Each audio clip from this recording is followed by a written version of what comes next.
The sound of a metal detector shrieking cut through Norfolk Naval Station like a gunshot. "Hands up now!" What? Master Sergeant Derek Holloway's voice thundered across the security checkpoint at exactly 14:23 hours on a cold December afternoon. Every head turned. Every breath stopped. Standing in the center of the chaos was a teenage girl. Torn jeans. Faded hoodie. No identification. No explanation. And eyes that seemed to be counting every camera, every guard, every weakness in the building. In the next 30 minutes, this girl would destroy careers, expose secrets, and reveal a truth that would shake the entire United States Navy to its foundation. If you want to see how this satisfying story ends, subscribe to my channel and follow until the last second. Drop a comment telling me which city you're watching from. I want to see how far this story travels. The metal detector screamed again. Master Sergeant Derek Holloway had been running security checkpoints for 18 years. He had processed generals, admirals, senators, and once a sitting vice president. He had seen every trick, every excuse, every pathetic attempt to breach the largest naval base on the East Coast. But he had never seen anything like this. I said, "Hands up." He moved forward, his hand already resting on his sidearm. "Do it now." The girl didn't move. She just stood there, motionless, like a statue carved from ice. Specialist Miranda Cole laughed from behind the inspection counter. "What do we have here? Lost little girl looking for the mall." No response. "Hey!" Miranda snapped her fingers. "I'm talking to you. You deaf or something?" The girl's head turned slowly. Her eyes found Miranda's face, and something in that gaze made the specialist's smile falter. Just for a second. Just enough. "Check her," Holloway ordered. "Full sweep." Private First Class Tyler Morrison stepped forward eagerly. 22 years old, 3 months out of training, and desperate to prove himself to the senior guards. He circled the girl like a shark circling blood. "No bag," he reported. "No purse, no wallet, nothing." "What about ID?" Tyler patted her pockets roughly. "Empty. She's got nothing, Sarge." Holloway's eyes narrowed. "Name, silence. I asked you a question."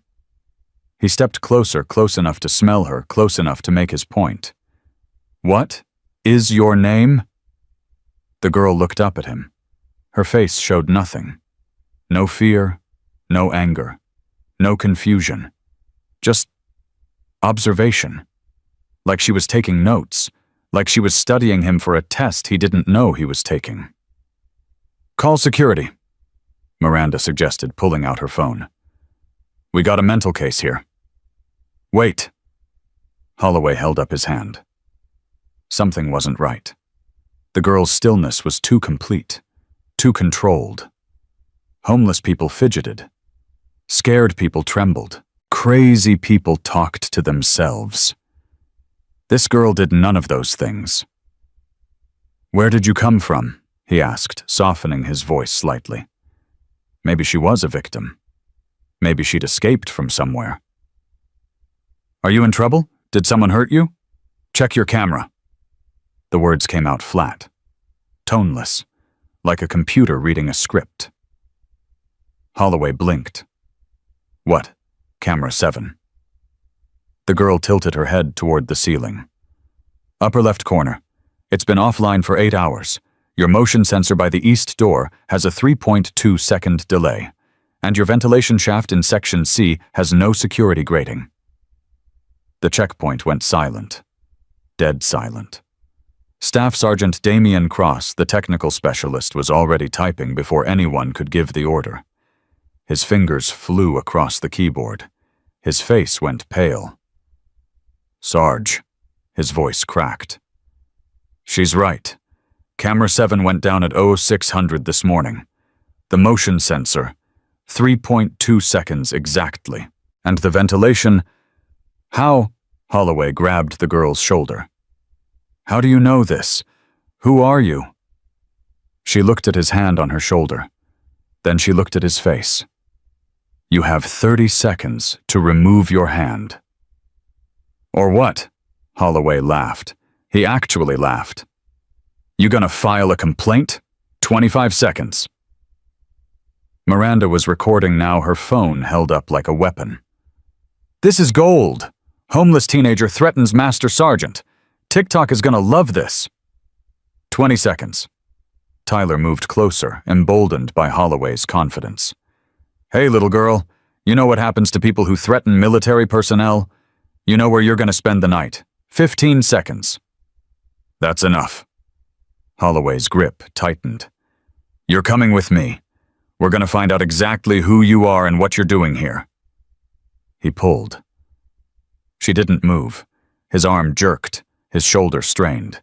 240 pounds of trained military muscle, and he couldn't move a 115-pound girl a single inch. What the... 10 seconds.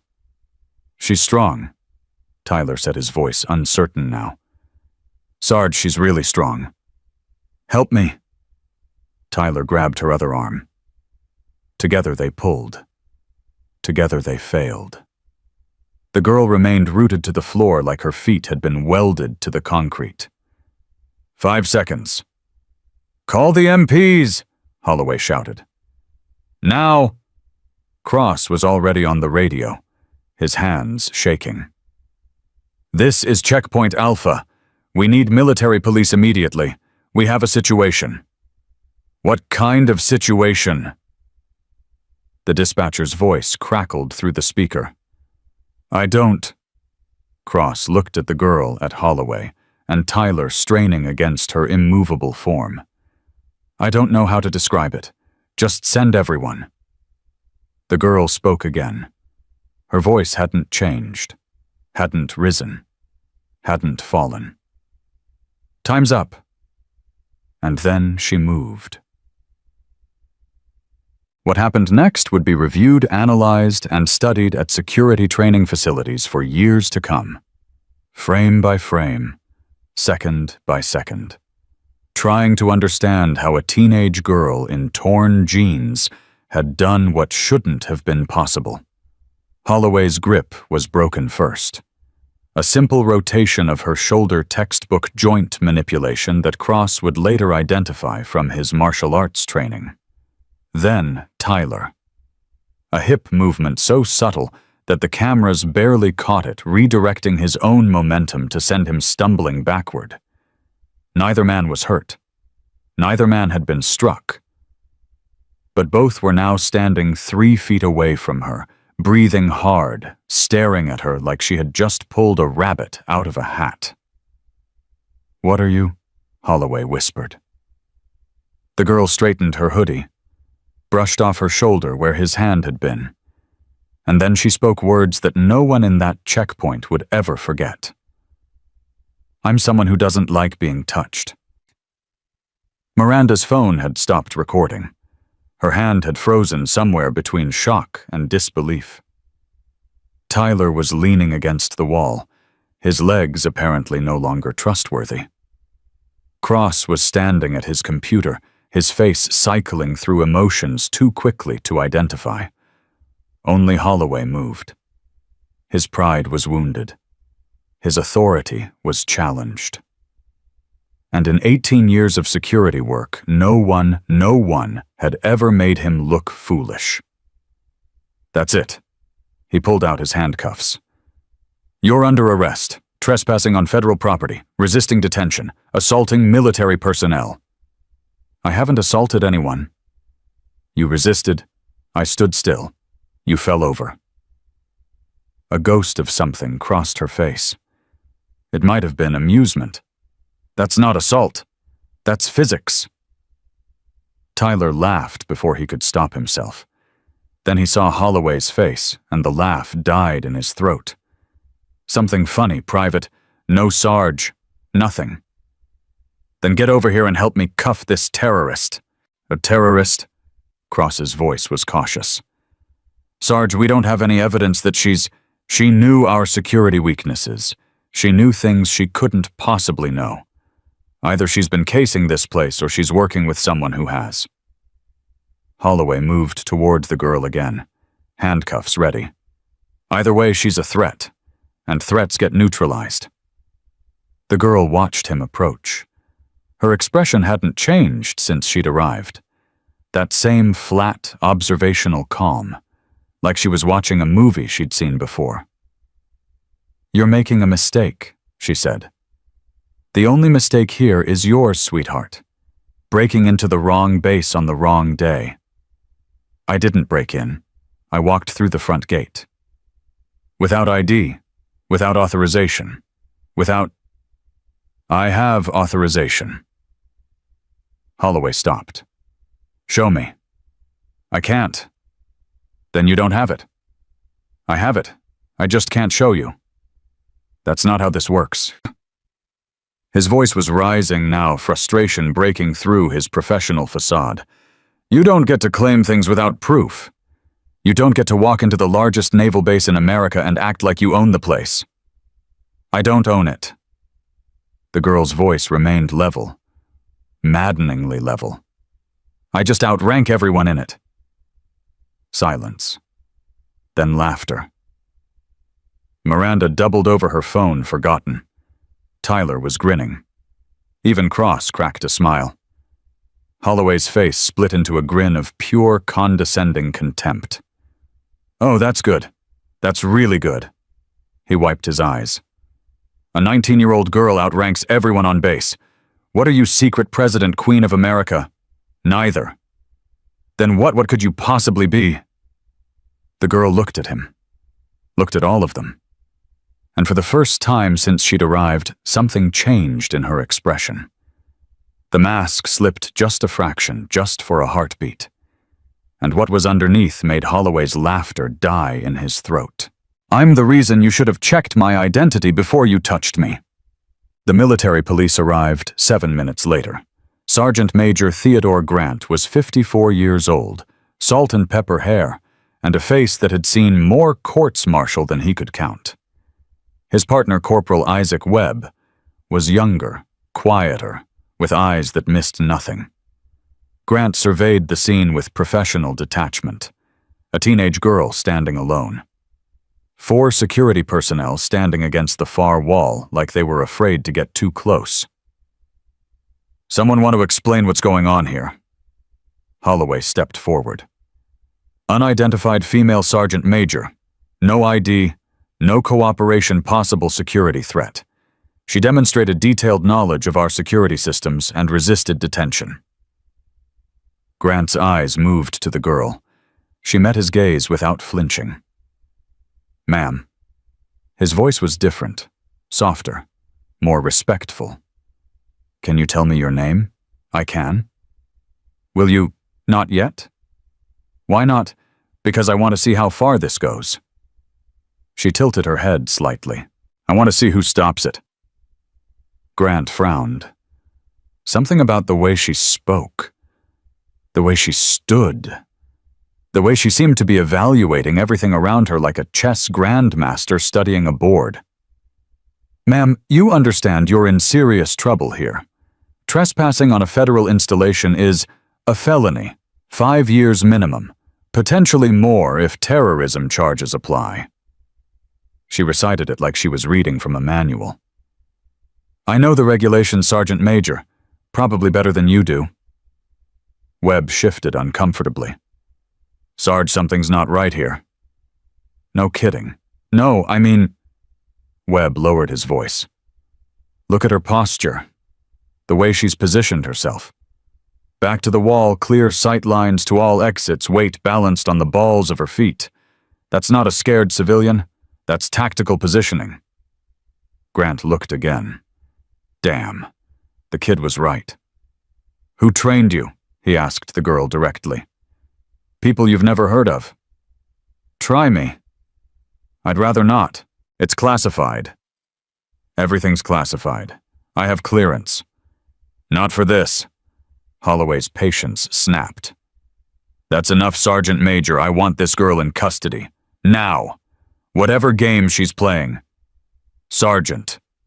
Grant's voice was ice. I'm handling this. With all due respect, I said I'm handling it. Holloway's jaw tightened, but he stepped back. Rank was rank, even when it was inconvenient. Grant turned back to the girl. You're going to have to give me something. A name, a unit, something I can verify. Otherwise, I have no choice but to detain you. The girl considered this for a moment. Then she reached into her hoodie pocket. Slowly, deliberately, making sure everyone could see her hands. She pulled out a coin. Silver worn smooth by years of handling. Strange symbols etched into the surface, barely visible beneath the wear. Show this to someone who knows what it means. Grant took the coin, turned it over in his fingers. The symbols meant nothing to him. An eagle. A trident. Numbers that might have been a date. Nothing that explained weight. His breath caught. The trident wasn't just a trident. It was a specific trident. A design used by only one unit in the entire United States military. A unit so classified that its existence was officially denied for decades. Where did you get this? His voice had changed. Hardened. Sharpened. I earned it. That's impossible. And yet, she held out her hand. Here I am. The next 8 minutes were chaos. Grant was on the phone speaking in clipped tones to people whose names the checkpoint personnel had never heard. Webb stood guard, his hand resting on his weapon, his eyes never leaving the girl. Holloway paced like a caged animal, his authority stripped away by forces he didn't understand. Miranda had stopped recording, had stopped laughing, had stopped doing anything except stare at the girl with growing terror. What's happening? Tyler whispered to Cross. Who is she? I don't know. Cross was typing furiously, running searches, cross-referencing databases. But that coin, those symbols, they're connected to something called DevGru, Naval Special Warfare Development Group. SEALs. Beyond SEALs. Black Ops. The kind of stuff that doesn't officially exist. Tyler looked at the girl. The teenage girl in torn jeans and a faded hoodie. The homeless vagrant who couldn't weigh more than 115 pounds. That's impossible. She's just a kid. Yeah. Cross's voice was hollow. That's what I thought too. Grant returned, his face completely changed. The professional detachment was gone, replaced by something that looked uncomfortably like fear. Everyone out. What? Holloway stepped forward. Sergeant Major, this is my checkpoint. Not anymore. Grant's voice left no room for argument. Everyone except the girl, out. Now. You can't. That's a direct order, Sergeant. Comply or face insubordination charges. The checkpoint personnel filed out slowly, looking back over their shoulders, trying to understand what was happening. Only the girl remained standing in the exact same spot she'd occupied since she arrived. Grant waited until the door closed. Then he turned to her. Commander Patterson is on his way. Good. You could have told them who you were. I could have. Why didn't you? The girl looked at him. Really looked at him for the first time since he'd arrived. And what he saw in those eyes made his knees want to buckle. Because I wanted to see what they would do. Outside the checkpoint, the crowd had grown. Word had spread through the base like wildfire. Something was happening at the main gate. Something big. Something that had Sergeant Major Grant speaking in hushed tones, and Master Sergeant Holloway pacing like he'd seen a ghost. Among the watchers was an old man in a wheelchair. Hector Santos, 79 years old, Vietnam veteran, 3 Purple Hearts survivor of things that still gave him nightmares 50 years later. He'd come to visit a friend in the hospital wing, but now he sat frozen, watching the inspection room with eyes that had seen too much to be fooled. "You recognize her," the voice came from beside him, a young woman in a fresh uniform. Seaman Maya Ortiz, 19 years old, 3 weeks out of boot camp. Hector didn't look at her. "No. You're lying. Mind your business, recruit. I saw your face when she walked in. You know who she is." Hector was silent for a long moment. Then he spoke, his voice barely above a whisper. "I don't know who she is, but I know what she is." "What does that mean?" "It means—" Hector finally turned to look at the young sailor. "It means everyone in that building just made the biggest mistake of their lives." A black SUV pulled up to the checkpoint. The doors opened, and Commander William Patterson stepped out. 35 years of service, commanded destroyers, led task forces, survived 3 combat deployments. He walked into the inspection room, and 30 seconds later a sound came out that made everyone's blood run cold. The sound of a full commander screaming orders at the top of his lungs. "Everyone on your feet. Attention now." Inside the room, chaos had given way to terror. Commander Patterson stood at attention so rigid that his spine audibly cracked. His hand was raised in a salute that trembled with barely contained emotion. His face was the color of old newspaper. The girl, the teenage vagrant, the homeless nobody stood before him, like she owned the room. Because she did. "Admiral Harrison." Patterson's voice shook. "I wasn't informed of your inspection." The room seemed to collapse inward. Holloway, who had been standing near the door, actually sat down on the floor. His legs simply stopped working. Miranda made a sound like a wounded animal. Tyler started crying. Cross closed his eyes and began calculating the end of his career. Only the girl, Admiral Elena Harrison, remained unchanged. The same flat expression, the same measuring eyes, the same absolute terrifying calm. "That commander," she said quietly, "was the point." The silence lasted exactly 4 seconds. Then Commander Patterson's voice cracked through the air like a whip. "Sergeant Holloway, on your feet. Now." Holloway couldn't move. His legs had turned to water. His brain had stopped processing information somewhere around the word Admiral, and it hadn't recovered since. "I said now." Something in the commander's tone broke through the fog. Holloway scrambled upright, his movements clumsy, uncoordinated like a puppet with tangled strings. He tried to stand at attention, but his body couldn't remember how. Admiral Elena Harrison watched him struggle. Her expression hadn't changed since the revelation. That same flat calm, that same measuring gaze. But now everyone understood what that gaze meant. It was the gaze of someone deciding their fate. "Commander Patterson." Her voice was soft, almost gentle. Somehow, that made it worse. "I want this checkpoint secured. No one in or out until I say otherwise." "Yes, ma'am." Immediately. Son Patterson was already moving barking orders into his radio. Within minutes, armed guards had sealed every entrance. The crowd outside pressed against the barriers, desperate for information, getting none. Inside, the 4 security personnel stood in a ragged line. Holloway, Miranda, Tyler, Cross. 4 careers, 4 futures, all of them hanging by threads that were fraying by the second. Elena walked slowly down the line. Her footsteps were silent. Her presence was deafening. She stopped in front of Miranda first. "Specialist Cole?" Miranda flinched like she'd been struck.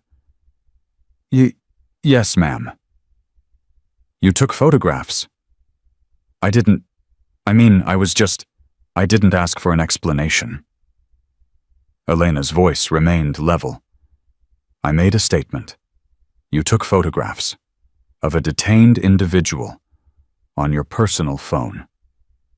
Miranda's face crumbled. The tears started before she could stop them streaming down her cheeks in ugly mascara-stained rivers. I'm sorry. I'm so sorry. I didn't know. Didn't know what? Elena tilted her head. That I was an admiral, or that photographing detainees without consent is a violation of military law. I just thought, you thought she was nobody. Commander Patterson's voice cut in harsh with barely contained fury. You thought she was homeless, worthless, someone you could mock without consequences. Miranda sobbed harder. Please, I have a son. He's only 3 years old. If I lose my job... You should have thought about that before you turned a human being into entertainment. Elena held up her hand, and Patterson fell silent immediately. Specialist Cole. Elena's voice softened, but only slightly. What's your son's name? Miranda blinked through her tears. What? Your son. His name. Marcus. His name is Marcus. How old were you when you had him? 25. Elena nodded slowly. And his father, gone. Left before Marcus was born. I've been raising him alone. So you understand struggle. You understand what it's like to be judged. To be dismissed. To have people look at you and see nothing but your circumstances. Miranda's crying intensified. Yes. Then why... Elena stepped closer. Why would you do the same thing to someone else? The question hung in the air like smoke. Miranda had no answer. There was no answer. Elena moved on. Tyler Morrison was shaking so badly that his teeth were chattering. 22 years old. 3 months out of training.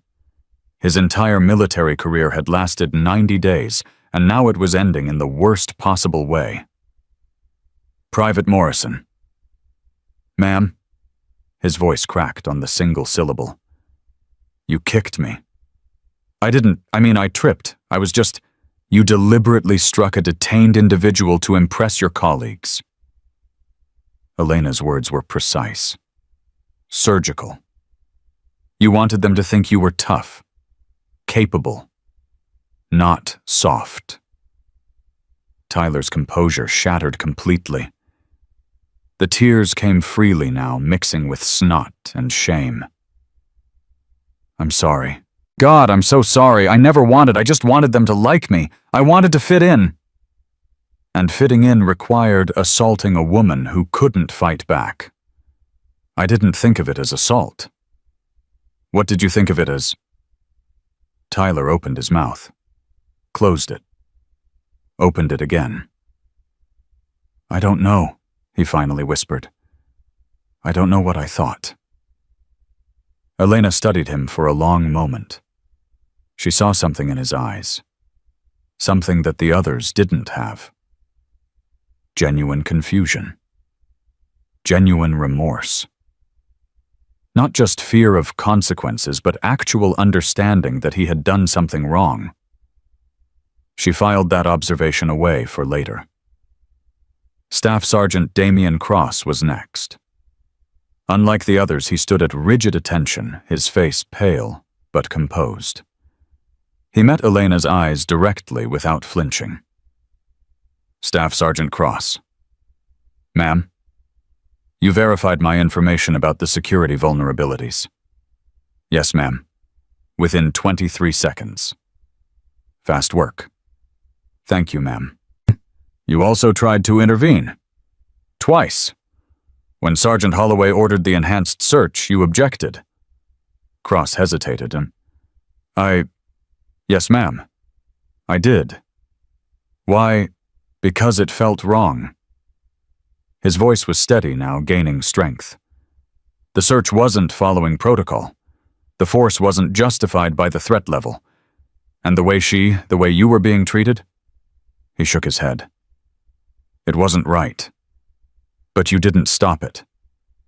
The words hit Cross like a physical blow. His composure cracked, just slightly. No, ma'am, I didn't. Why not? Because Holloway outranked me. Because Lieutenant Commander Nash had authorized the search. Because he stopped struggling for words. Because I told myself that following the chain of command was more important than following my conscience. Elena nodded slowly. And now I know I was wrong. Cross's voice dropped. Now I know that some orders aren't worth following. Some chains need to be broken. The words hung in the air between them. Elena held his gaze for a long moment, something unreadable passing behind her eyes. Then she moved to the last person in the line. Master Sergeant Derek Holloway. 18 years of service. Hundreds of detainees processed. A career built on authority, on control, on the absolute certainty that he was always right. All of it crumbling to dust. Sergeant Holloway. His voice came out as a croak. Ma'am, look at me. He couldn't.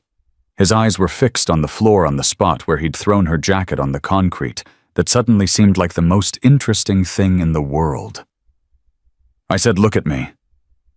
Slowly, painfully, Holloway raised his eyes. Elena's face was inches from his, close enough that he could see the flecks of gold in her dark irises, close enough that he could feel her breath on his skin. Why? She asked. Why what, ma'am? Why did you treat me the way you did? Holloway's mouth worked silently. His brain scrambled for excuses, for justifications, for anything that would make this make sense. I was following protocol. No, you weren't. The threat level suggested there was no threat. I had to protect the base. You had to protect your ego. Elena's voice didn't rise. It didn't need to. You saw a teenage girl in torn clothes, and you saw an opportunity. An opportunity to feel powerful. An opportunity to feel important. An opportunity to prove to yourself and everyone watching that you were in control. Holloway's face twisted. That's not, isn't it? Elena stepped back, her eyes never leaving his. You threw my jacket on the floor. You invaded my personal space. You grabbed my wrist. You ordered a strip search in a public area. You threatened me with imprisonment. She paused, letting each accusation sink in like a knife. At any point during those 32 minutes, did you once consider that I might be a human being deserving of basic dignity? Holloway's silence was answer enough. No, Elena continued. You didn't. Because I looked like nothing, like no one important, like someone you could abuse without consequences. She turned away from him, addressing the entire group. This wasn't a random inspection. I chose this checkpoint specifically because of your unit's history. 3 complaints in the past 6 months. All dismissed, all buried, all involving civilians who were treated exactly the way I was treated today. Miranda made a choking sound. Tyler looked like he might be sick. Those complaints came from people without power, without connections, without the ability to make anyone listen. Elena's voice hardened. They came to this checkpoint seeking help, and they were met with contempt, mockery, abuse. She turned back to face them. Today, that changes. Commander Patterson stepped forward. Admiral, with your permission, I'll begin processing the disciplinary actions immediately. Not yet. Elena held up her hand. First, I want to understand the full scope of what happened here. And for that, I need to speak with each of them individually. Patterson nodded. I'll arrange for private interview rooms. Use your office. It's closer. Yes, ma'am. As the personnel were escorted out, one by one, Elena remained standing in the center of the checkpoint. The space felt different now. the harsh fluorescent lights, the metal detectors, the security cameras that had witnessed everything. Sergeant Major Grant approached her cautiously. "Admiral." "Sergeant Major, permission to speak freely." Elena nodded. "That was—" Grant searched for the right word. "Impressive. The way you held your composure through all of that. Most people would have revealed themselves the moment things got physical. Most people aren't trained to resist interrogation by foreign intelligence services." Grant's eyebrows shot up. "Ma'am, I've been captured 3 times in my career, Sergeant Major. Once in Afghanistan, once in Yemen, once in a country I'm not authorized to name." Elena's voice was matter-of-fact. "Real torture makes what happened here look like a mild inconvenience." Grant didn't know what to say to that. He settled for nodding respectfully. "There's something else," Elena continued. "The security vulnerabilities I identified. Camera 7, the motion sensor delay, the ventilation access." "Yes, ma'am. We've already begun corrective measures." "Don't." Grant blinked. "Ma'am, those vulnerabilities weren't accidents." Elena turned to face him fully. "They were created, deliberately, by someone with access to your security systems." The words took a moment to register. When they did, Grant's face went pale. "You're saying we have a saboteur. I'm saying you have a breach. Someone has been systematically weakening your security infrastructure for at least 18 months. Elena's eyes were cold. "And whoever they are, they knew I was coming." Outside the checkpoint, the crowd had continued to grow. Rumors were spreading faster than the truth, wild speculation about terrorists, about foreign agents, about things that couldn't possibly be real. Hector Santos sat in his wheelchair at the edge of the crowd, watching and waiting. Beside him, Seaman Maya Ortiz stood with her arms crossed, her young face troubled. "You were right," Maya said quietly, "about them making a mistake. I'm always right, comes with age." "Who is she?" "Really?" Hector was silent for a long moment. When he spoke, his voice was barely above a whisper. "During Vietnam, there was a unit. Unofficial, off the books. They did things that nobody talked about because talking meant dying." His eyes grew distant. "They had a name for the people in that unit. Called them ghosts. Because they appeared out of nowhere, did what needed to be done, and disappeared without a trace." Maya felt a chill run down her spine. "And she's one of them?" "No." Hector shook his head slowly. "She's not one of them. She's what comes after them. The next generation. The evolution." "How do you know?" Hector finally turned to look at her. His eyes were ancient, haunted, holding memories that would never fully heal. "Because I've seen that look before. That absolute stillness. That patience." He turned back toward the checkpoint. "I saw it in the eyes of the men who saved my life in 1969. And I'm seeing it again now." Inside Commander Patterson's office, the first interview was about to begin. Derek Holloway sat in a chair across from the desk, his hands clasped so tightly that his knuckles had turned white. Admiral Harrison stood by the window, her back to him silhouetted against the gray December sky. For a long moment, neither spoke. Then Elena turned. 18 years. Holloway flinched. "Ma'am, 18 years of service. Promoted twice. Reprimanded once in 2018 for excessive force during a detention." She moved toward the desk, her movements deliberate. "That reprimand was removed from your record after you filed a grievance." Holloway's throat worked. "The force was justified, given the detainee was a 17-year-old dependent who had forgotten her ID card. She weighed 90 pounds. She was crying." Elena sat down across from him. "You threw her against a wall hard enough to leave bruises." "That's not the report said. I've read the original report, before it was modified. Elena's voice was ice. Before your supervisor decided that your career was more important than that girl's dignity. Holloway's face crumbled.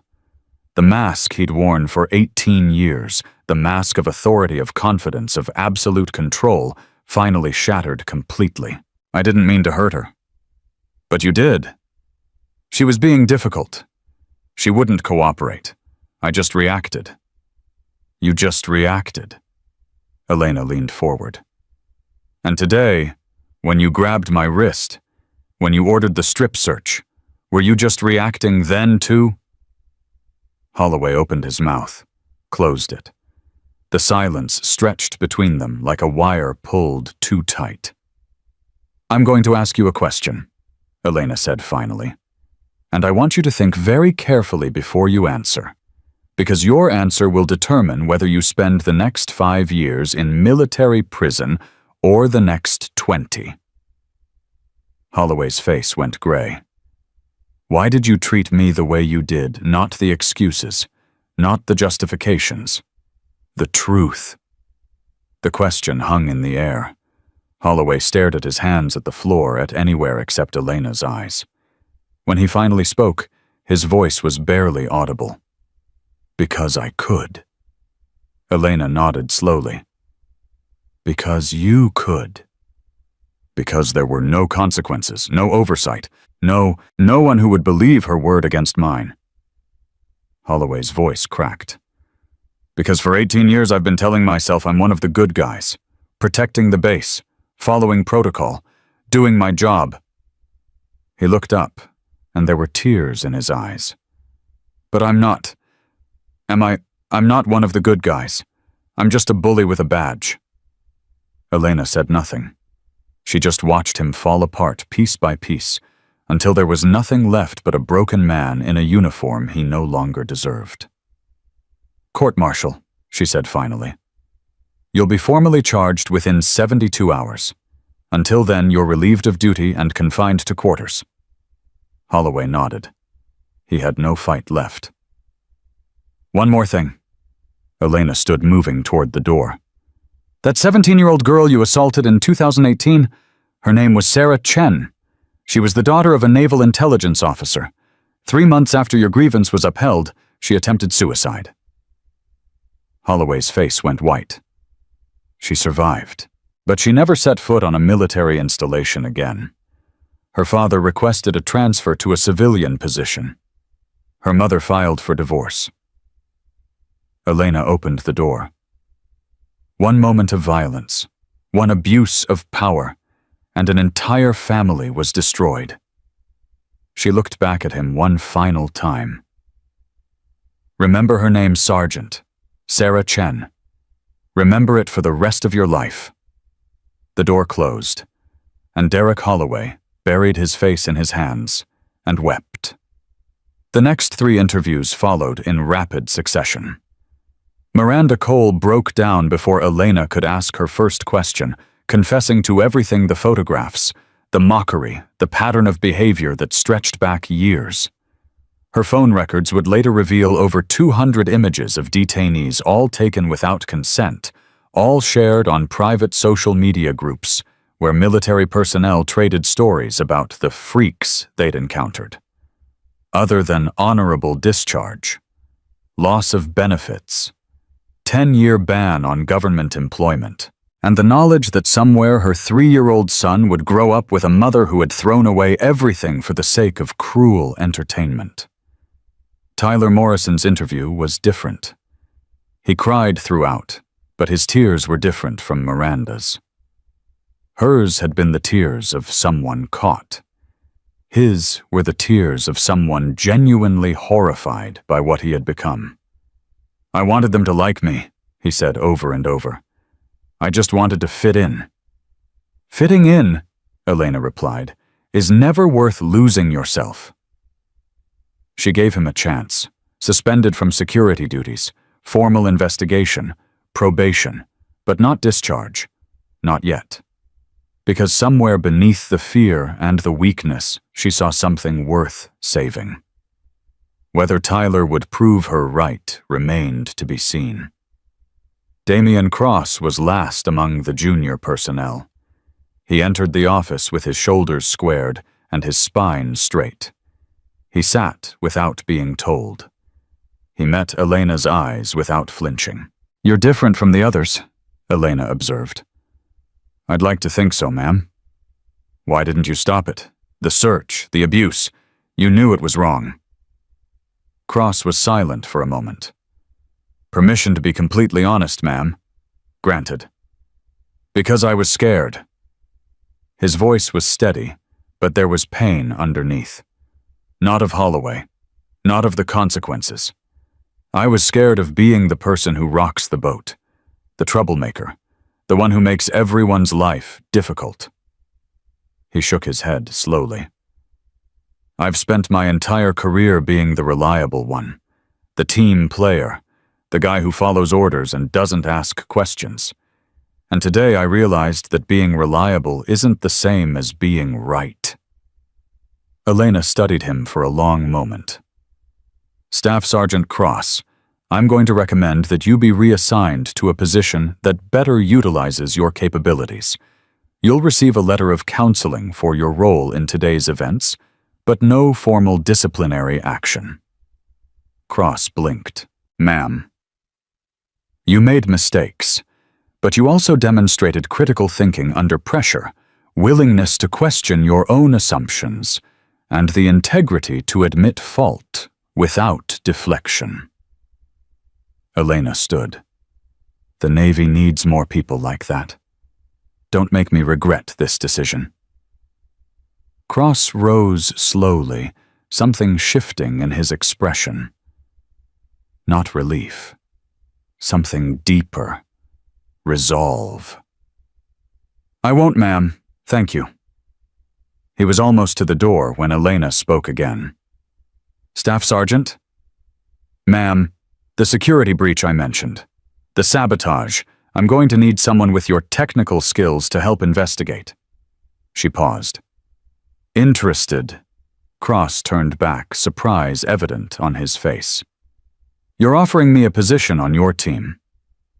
I'm offering you a chance to do something that matters, to be part of something bigger than checkpoint duty and metal detectors." Elena met his eyes. "What do you say?" For a moment, Cross didn't respond. Then slowly a smile crossed his face.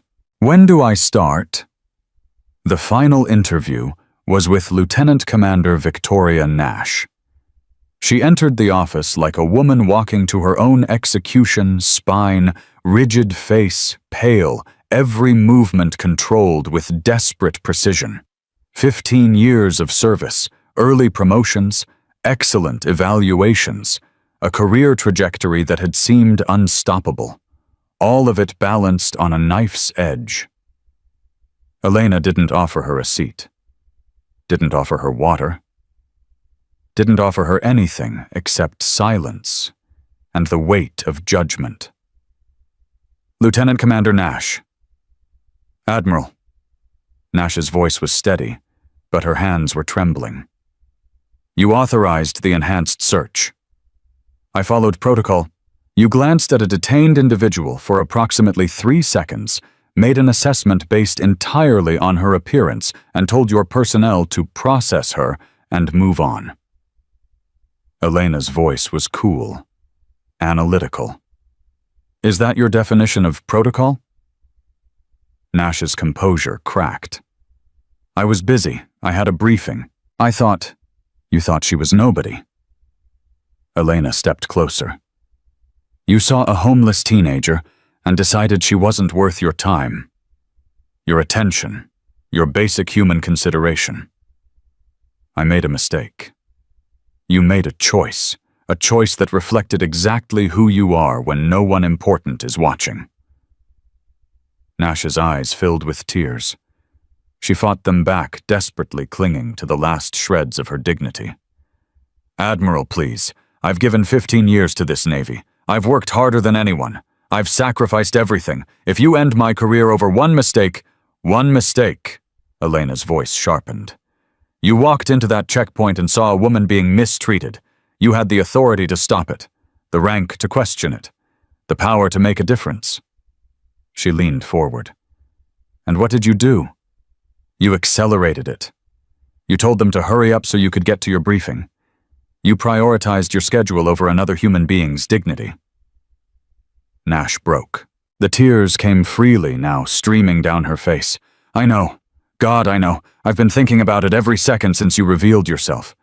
Wondering how I became this person. How I forgot what the uniform is supposed to mean. Elena watched her cry. Watched her fall apart. Watched 15 years of carefully constructed professionalism crumble into dust. Then she spoke. I'm not going to end your career. Nash's head snapped up. What? You're going to receive a letter of reprimand that will go into your permanent file. It will affect your chances for promotion. You may spend the rest of your career at this rank. Elena moved toward the window. But you followed protocol. When you gave the order to proceed, you instructed your personnel to do it correctly. That doesn't excuse your behavior, but it tells me that somewhere beneath the assumptions, there's an officer who knows the rules. Nash stared at her in disbelief. I don't understand. After everything I did. I'm giving you a second chance because I believe you can learn from this. Elena turned to face her. Prove me wrong, and that letter of reprimand will be the least of your worries. Nash nodded slowly, tears still streaming down her face. Thank you, Admiral. I won't forget this. No. Elena's voice softened slightly. You won't. She walked to the door and opened it. Lieutenant Commander, the woman you dismissed today could have been anyone. A veteran who lost everything to PTSD, a mother fleeing an abusive husband, a witness to a crime who needed help. She paused. Or, as it turned out, an admiral conducting a security assessment. Nash looked up, meeting her eyes. The point is, you didn't know, and instead of finding out, you assumed the worst. I understand. Then remember this feeling. Every time you walk into a checkpoint, every time you see someone who looks like they don't belong. Elena held her gaze. Remember how it feels to realize you were the one who didn't understand. Nash walked out of the office, her career wounded, but still breathing. Elena remained standing by the window, looking out at the base that stretched beneath her. The ships, the buildings, the thousands of personnel who had no idea what had happened today. She had ended one career, damaged several others, taught lessons that would echo through this base for years to come. But that wasn't why she was here. Her satellite phone buzzed. She looked at the screen and felt something cold settle in her stomach. Admiral James Warren, her commanding officer. The only person who knew the full scope of what she was really doing. Ghost Actual, she answered. Admiral Harrison. Warren's voice was grave. We have a problem. The security breach. Worse, the pattern you identified at Norfolk, we've found it at 6 other facilities. Same vulnerabilities, same timing, same signature. Elena's jaw tightened. Someone's building infrastructure. Someone's been building it for 18 months. And Harrison? Warren paused. They knew you were coming. They knew about the inspection before we did. The words hung in the air like a death sentence. We have a mole, Elena said quietly. High level. Someone with access to classified operation schedules. Elena looked out at the base again. At the ships and the buildings and the people who trusted their security to systems that had been deliberately compromised. Then we find them, she said. Whatever it takes. That's exactly what I wanted to hear. Warren's voice hardened. Because I'm activating DevGru 7, full tactical authority, Ghost Protocol. Elena closed her eyes briefly. Ghost Protocol.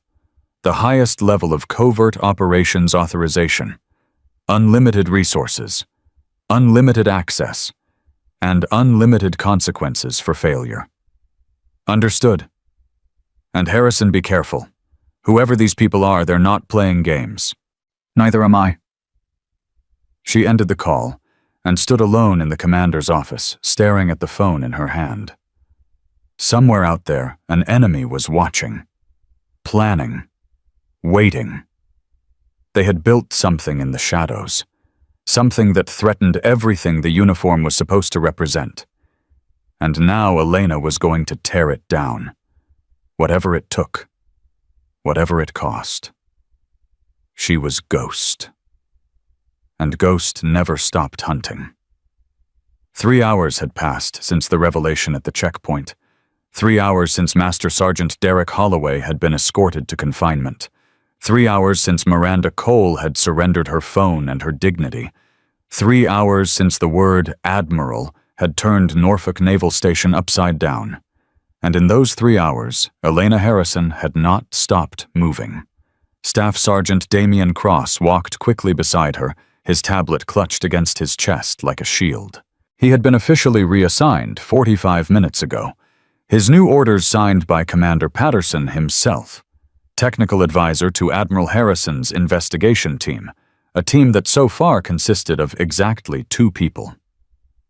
The security logs don't make sense, Cross said, struggling to keep pace with her stride. Camera 7 didn't just go offline. Someone accessed the system remotely and disabled it. Trace the access point. I tried. The connection bounced through 17 different servers across 4 countries before terminating in nowhere. He shook his head. Whoever did this knew exactly what they were doing. Elena stopped walking. Cross nearly collided with her back. Staff Sergeant.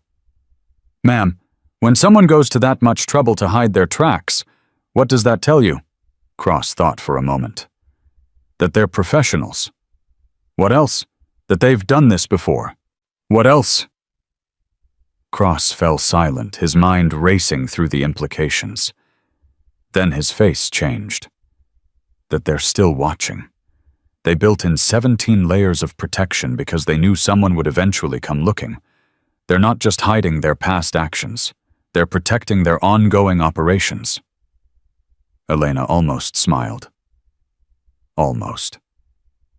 You're smarter than your file suggests, Staff Sergeant. Thank you, ma'am, I think.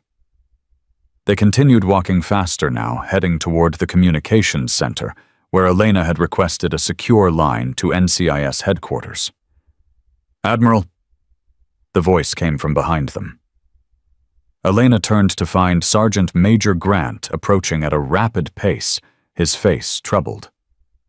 Sergeant Major? We have a situation. One of the personnel involved in the checkpoint incident is requesting to speak with you. Which one? Private Morrison. Tyler Morrison. The one who kicked you. Elena's eyes narrowed. I've already conducted his interview. Yes, ma'am. But he says he has information he was too scared to share before. Grant hesitated. He says it's about the security breaches, and he says it's urgent. Elena exchanged a glance with Cross. Where is he? Holding room 3. I have 2 guards on the door. Remove them. I'll speak with him alone. Grant's eyebrows rose. Ma'am, with respect, if he's connected to the sabotage, then I need him to feel safe enough to talk. Elena's voice left no room for argument. Remove the guards, now. Tyler Morrison looked worse than he had 3 hours ago. His eyes were red and swollen from crying. His uniform was disheveled, the buttons misaligned as if he'd dressed in the dark. His hands shook so badly that he had to press them flat against the table to keep them still. Admiral Harrison. His voice cracked on her name. Thank you for seeing me. Elena sat down across from him. The door was closed. They were alone. You said you have information. I do. At least I think I do. I'm not sure if it matters, but after everything that happened, I couldn't stop thinking about it, and I realized... Private. Elena held up her hand. Slow down. Start from the beginning. Tyler took a shaky breath. closed his eyes, opened them. 6 weeks ago, Sergeant Holloway asked me to do something. He said it was routine maintenance, said it happened all the time and that I shouldn't worry about documenting it. Elena felt something cold settle in her stomach. What did he ask you to do? He gave me a flash drive, told me to plug it into the security terminal in Sector C and run a program. Said it was a firmware update that IT had approved but hadn't gotten around to installing. Cross made a strangled sound. Elena silenced him with a look. Did you do it? Yes, ma'am. Tyler's voice was barely above a whisper. I trusted him. He'd been doing this for 18 years. I thought he knew what he was doing. What happened after you ran the program? Nothing. At least nothing I noticed. The terminal rebooted, everything looked normal, and Holloway told me I did good work. Tyler's hands started shaking again. But today, when you said the motion sensor had a 3.2-second delay, I remembered. The program I installed was specifically for the motion sensors. Holloway said it was calibration software. Elena sat back in her chair. Her mind was racing through the implications. Did you keep the flash drive? No. Holloway took it back immediately. Did anyone else see you install the program? No. Holloway specifically waited until the sector was empty. Did he ask you to do anything else? Any other installations? Any other modifications? Tyler hesitated.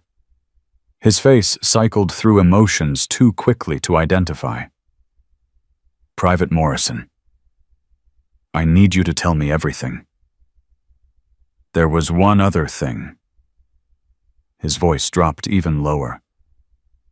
About 3 weeks ago, Holloway asked me to cover his shift for 2 hours, said he had a personal errand, but I saw him leaving the base in a civilian car, a black sedan, and there was someone else in the driver's seat. Did you see who? No, but I saw the car again 2 days later. It was parked outside the communications building, and this time I saw the driver. Elena leaned forward. Who was it? Tyler's face went pale. His hands gripped the edge of the table so hard his knuckles turned white. I don't know his name, but I know his face. He works in intelligence. I've seen him around the base. Tyler swallowed hard. And Admiral, he was watching you today. At the checkpoint. He was in the crowd taking pictures on his phone. And when you revealed yourself, he disappeared. Just vanished. The silence that followed was absolute. Elena's mind was already sorting through the information, building connections, identifying patterns. Holloway wasn't just an abusive security officer.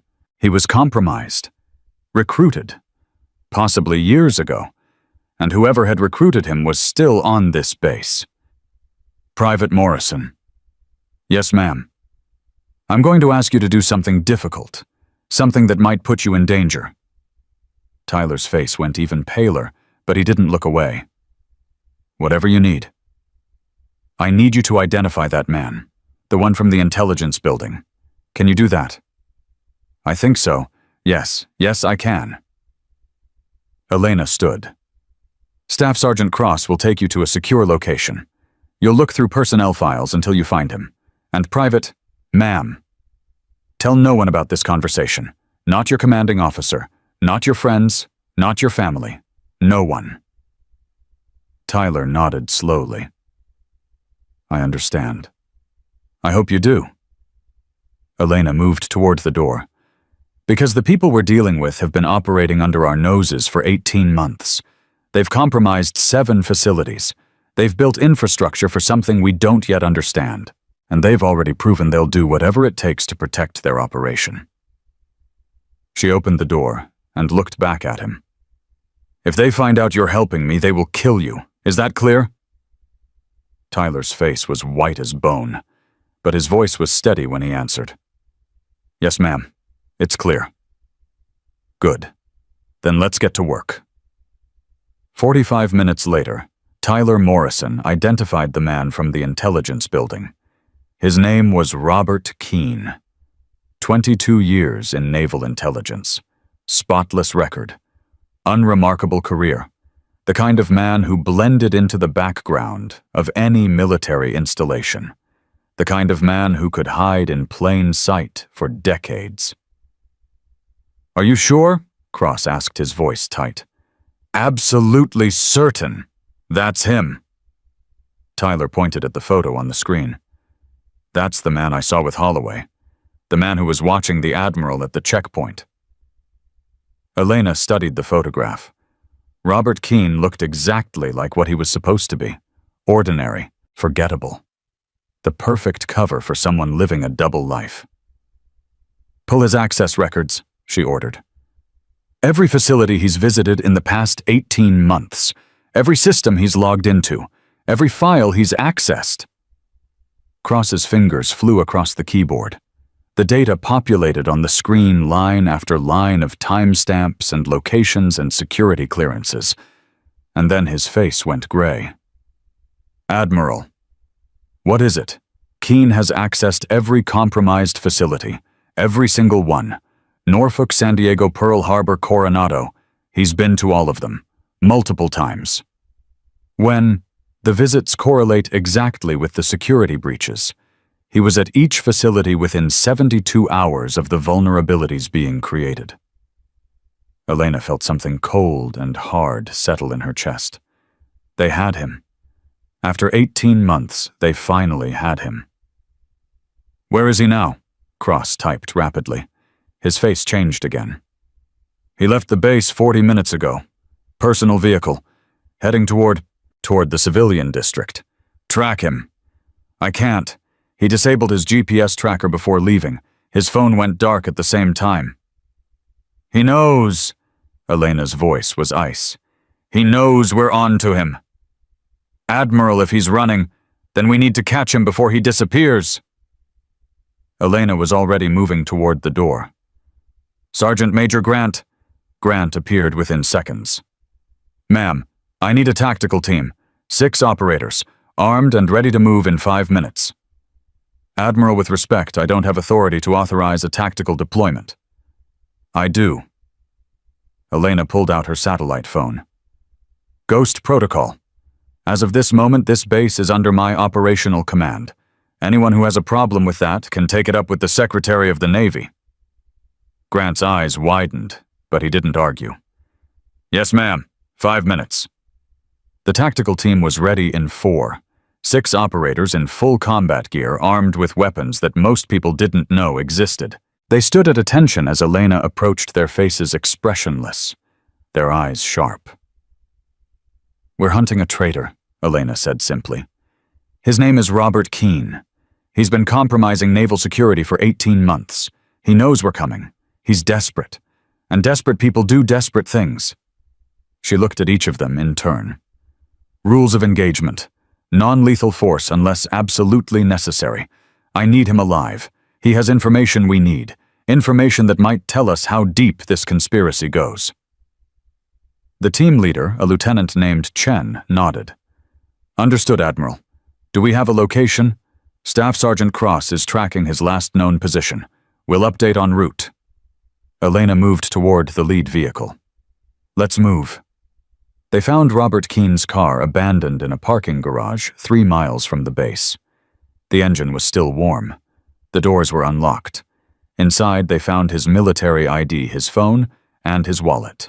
Everything he needed to start a new life was gone. "He dumped his identity," Lieutenant Chen observed. "Went ghost. Search the area, every exit, every surveillance camera, every possible route he could have taken." The team spread out. Elena stood beside the abandoned car, her mind racing through possibilities. Keane had a head start. Maybe an hour. Maybe less. But he couldn't have gotten far on foot. Unless he had help. "Admiral." Cross's voice crackled through her earpiece. "I found something.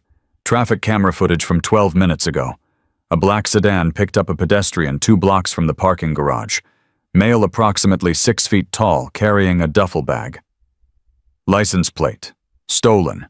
Reported missing from a car in Richmond 3 days ago. Where did they go? North on Interstate 64. But Admiral, they're not alone. I'm counting 3 vehicles in convoy formation. Professional spacing. Counter-surveillance driving patterns. Elena's blood ran cold. They're not running. They're extracting. Ma'am, someone's pulling Keen out. Someone with resources, training, organization. Her jaw tightened. This isn't one traitor. This is a network. Admiral, if there's a network, then Keen is just the tip of the iceberg. Elena was already moving back toward the vehicles. Get me Admiral Warren. Secure line, now. The conversation with Admiral Warren lasted exactly 3 minutes and 47 seconds. When it ended, Elena's face was carved from stone. Ma'am, Lieutenant Chen approached cautiously. Orders. We're standing down. What? The convoy crossed into federal jurisdiction 12 minutes ago. FBI has taken over the pursuit. Elena's voice was flat. We're being ordered to return to base and await further instructions. Chen's face showed his frustration. Admiral, with respect, if we let them go. We're not letting them go. We're following orders. Elena met his eyes. Sometimes the chain of command isn't our enemy. Sometimes it's our ally. I don't understand. Neither do I. Not yet. Elena moved toward the vehicle. But I intend to find out. The ride back to Norfolk was silent. Elena sat in the back seat, her eyes closed, her mind working through everything that had happened. Keen's extraction had been too smooth, too professional, too well-coordinated. Someone had been watching. Someone had been waiting. And the moment Keen was identified, they had moved to pull him out. Which meant the conspiracy wasn't just about compromising security systems. It was about protecting something. Something valuable enough to risk exposure. Something worth deploying a full extraction team in broad daylight. Her phone buzzed. A text message from an unknown number. 3 words. She's not ready. Elena stared at the message. Her blood turned to ice. She. Not you. She. Stop the vehicle. Lieutenant Chen hit the brakes. Admiral, give me your phone. Chen handed it over without question. Elena dialed a number from memory, her hands steady despite the cold dread spreading through her chest. Ghost Actual to Overwatch. Priority Alpha. Verify location of all protected assets. Now. The voice on the other end was tense. Admiral, what's... Now. 30 seconds of silence. Then, all assets accounted for except one. Seaman Maya Ortiz. She was last seen at the Norfolk checkpoint 3 hours ago. Current location unknown. Elena's world narrowed to a single point. Maya. The young woman who had caught her attention. Who had shown integrity when everyone else showed cruelty. Who had potential that Elena had recognized instantly. They had taken her. Lock down the base. Every exit. Every entrance. No one in or out without my personal authorization. Admiral, the base commander hasn't... I don't care about the base commander. I care about finding that woman before they disappear her forever. Elena's voice was ice and fire. Lock it down. Now. She ended the call and looked at Lieutenant Chen. Change of plans. We're not going back to base. Where are we going? To find someone who doesn't want to be found. Elena's eyes were dark. And God help anyone who gets in my way. The search for Maya Ortiz began with a single question. Where had she been when she disappeared? Cross worked through the security footage with desperate speed, rewinding, fast-forwarding, searching for any trace of the young seaman.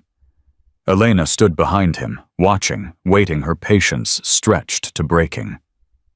There, Cross pointed at the screen. 1547 hours. Maya Ortiz entering the administration building, alone. Why? Her file says she received orders to report to personnel services, routine paperwork. Who issued the orders? Cross typed rapidly. His face went pale. Admiral, the orders were issued by Lieutenant Commander Victoria Nash. Elena's breath caught. Nash, the officer she had reprimanded, the officer whose career she had damaged, the officer who had every reason to want revenge. But Nash had been broken, remorseful, genuinely horrified by what she had done. Unless it had all been an act. Where is Nash now? Her quarters. She's been there since her interview. Verify. Cross made a call. Waited. His face relaxed slightly. Confirmed. Nash is in her quarters. 2 witnesses saw her enter 40 minutes ago. She hasn't left. Then someone used her credentials. Elena's mind was racing. Someone with access to the personnel system. Someone who knew Maya would follow orders without question.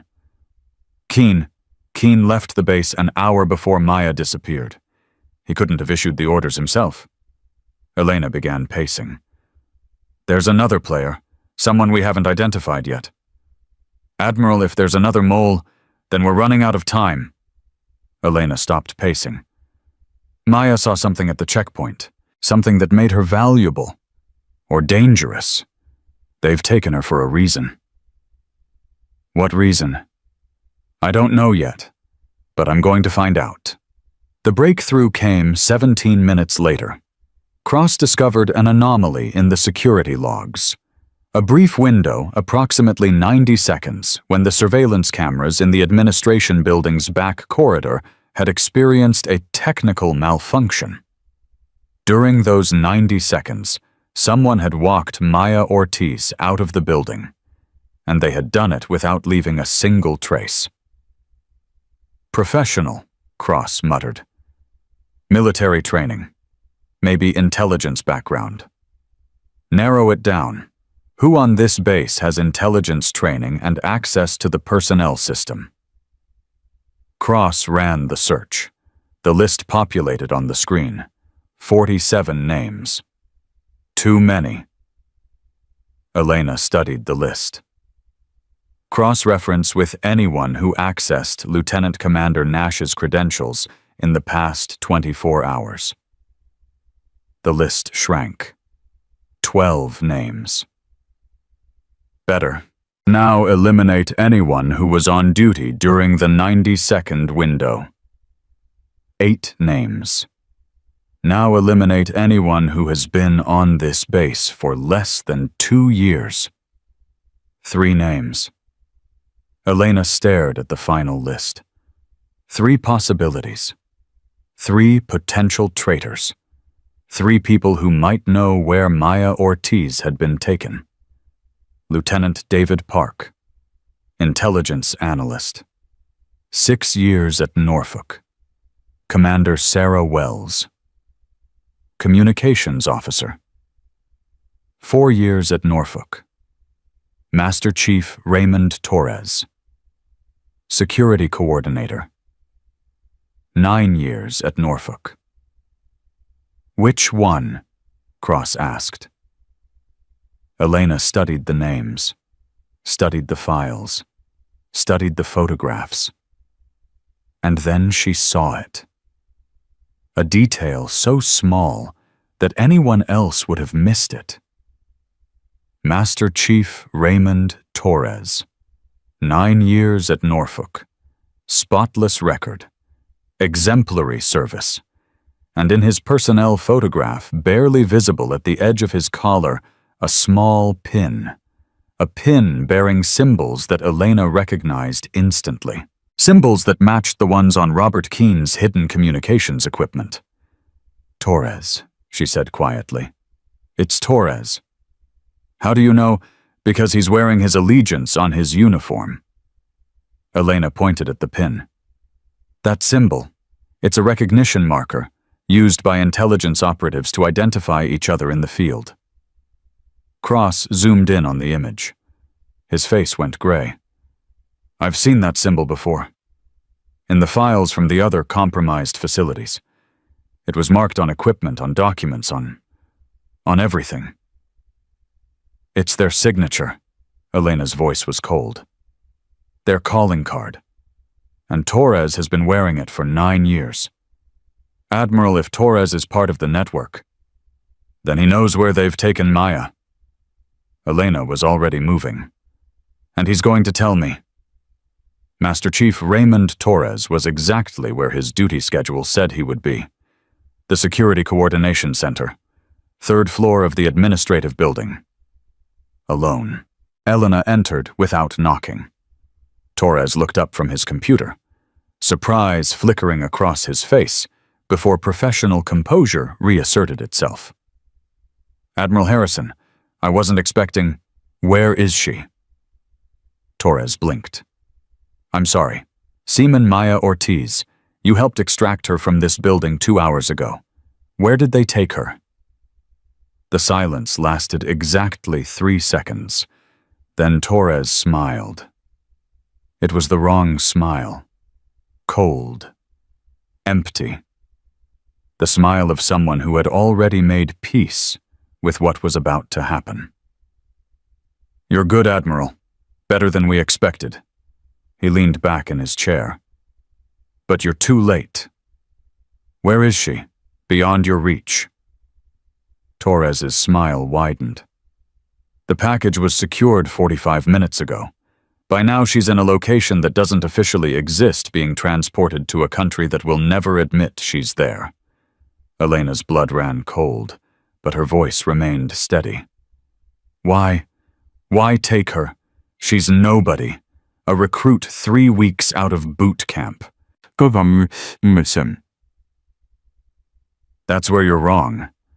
Torres stood slowly, his hands visible on the desk. She's not nobody. She's a witness. She saw something at the checkpoint that she shouldn't have seen. And more importantly, his smile turned predatory. She was going to be your protege, wasn't she? Your legacy. The next ghost. Elena's heart stopped. You've been watching me. For 3 years, Torres laughed. Every inspection, every assessment, every person you've recruited, we've been watching it all. Who is we? People who understand that the Navy you're trying to protect is already dead, rotting from the inside, corrupted by politics and bureaucracy and weakness. Torres's voice turned bitter. We're building something new, something stronger, and we can't let people like you stand in our way. Elena studied him carefully.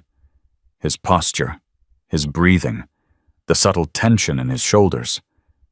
He was stalling. The extraction team, she said quietly. They're not just taking Maya. They're coming back for you. Torres's smile faltered. Just for a second. Just enough. You're being extracted too. That's why you're still here. You're waiting for your ride. Elena took a step closer. But here's what you don't know. I shut down this base 20 minutes ago. Every exit, every entrance, nothing in, nothing out. Torres's face changed. The confidence cracked. The smile died. You're lying. Am I? Elena pulled out her phone. One call. That's all it takes to verify. One call and you'll know that your extraction isn't coming. That your network has abandoned you, that you're going to spend the rest of your life in a military prison alone, forgotten, wondering if any of it was worth it. Torres stared at her. His hands were trembling now. Or, Elena continued, her voice soft. You can tell me where they've taken Maya Ortiz, and I can make sure that when this is over, you're treated like a man who made a mistake, rather than a monster who destroyed lives. You can't offer me anything. I can offer you a choice. Elena stepped even closer. The same choice everyone gets.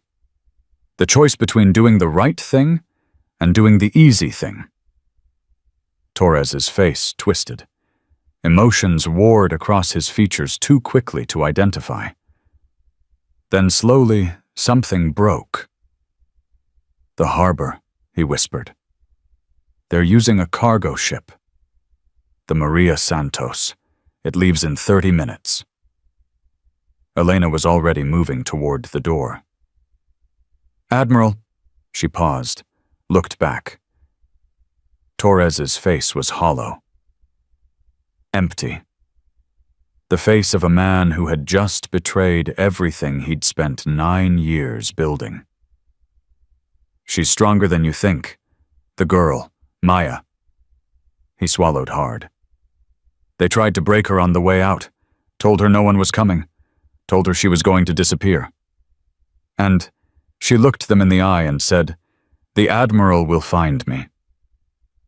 Torres laughed bitterly. She believed it, really believed it. Elena's jaw tightened. She was right. She left Torres alone with his choices and his consequences. There were 28 minutes to reach the harbor. 28 minutes to save a woman who had faith in someone she barely knew. 28 minutes to prove that faith wasn't misplaced. Elena had never failed a mission in her life. She wasn't about to start now. 26 minutes. The convoy tore through Norfolk streets at speeds that would have earned civilian drivers a felony. Lieutenant Chen was behind the wheel of the lead vehicle, his knuckles white against the steering wheel, his eyes fixed on the road ahead. Elena sat in the passenger seat, her phone pressed to her ear. "Harbor Security. This is Admiral Elena Harrison, authorization code Ghost 7 Alpha. I need the Maria Santos detained immediately." Static. Then a confused voice. "Admiral, I don't have any record of... Check your classified database. Code word Phantom. Do it now." More static. Typing sounds. A sharp intake of breath. "Ma'am, my apologies. What do you need?" "The Maria Santos, cargo vessel. Scheduled to depart in 24 minutes. I need that ship locked down. No one on or off until I arrive. I'll contact the harbor master immediately. Don't contact anyone. Don't use radio. Don't use phone. Go there in person and physically prevent that ship from moving." Elena's voice hardened. "If anyone asks questions, tell them it's a matter of national security. Because it is." "Understood, ma'am." Elena ended the call and turned to Chen. "How far?" 12 minutes, maybe 10 if traffic cooperates." "It won't." Elena looked out the window at the congested streets ahead. "Take the service road." "That adds 3 minutes."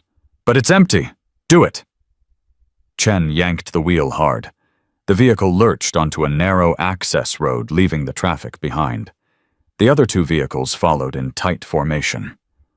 "Admiral?" Cross's voice came through the earpiece. "I've been monitoring communications from the harbor. There's chatter on an encrypted frequency. Military grade. Can you break it?" "Already did. They know you're coming." Elena's jaw tightened.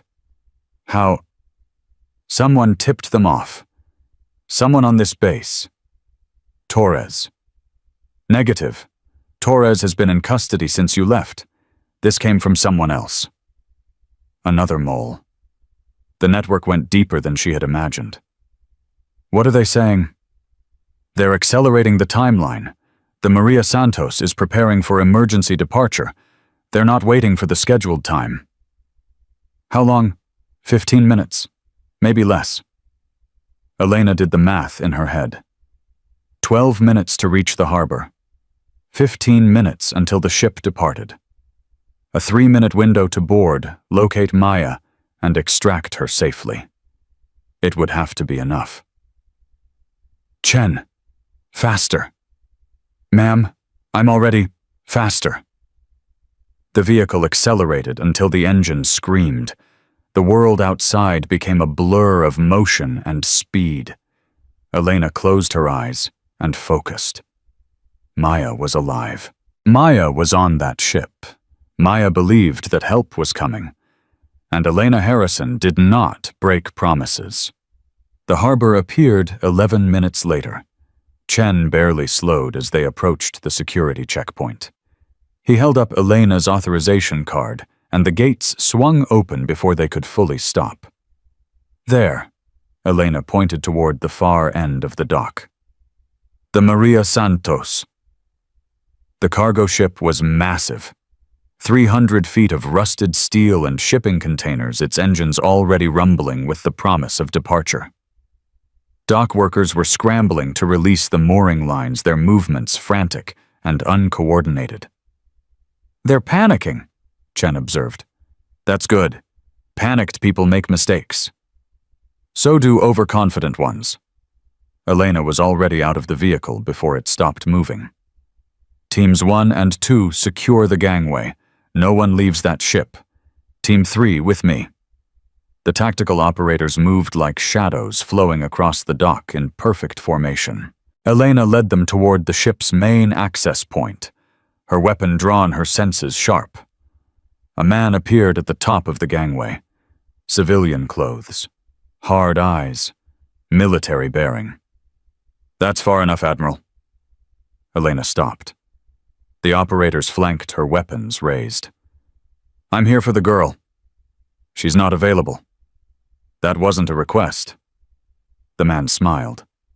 It was the same cold, empty smile she had seen on Torres's face. "You're outnumbered, Admiral. We have 12 operatives on this ship. You have 6.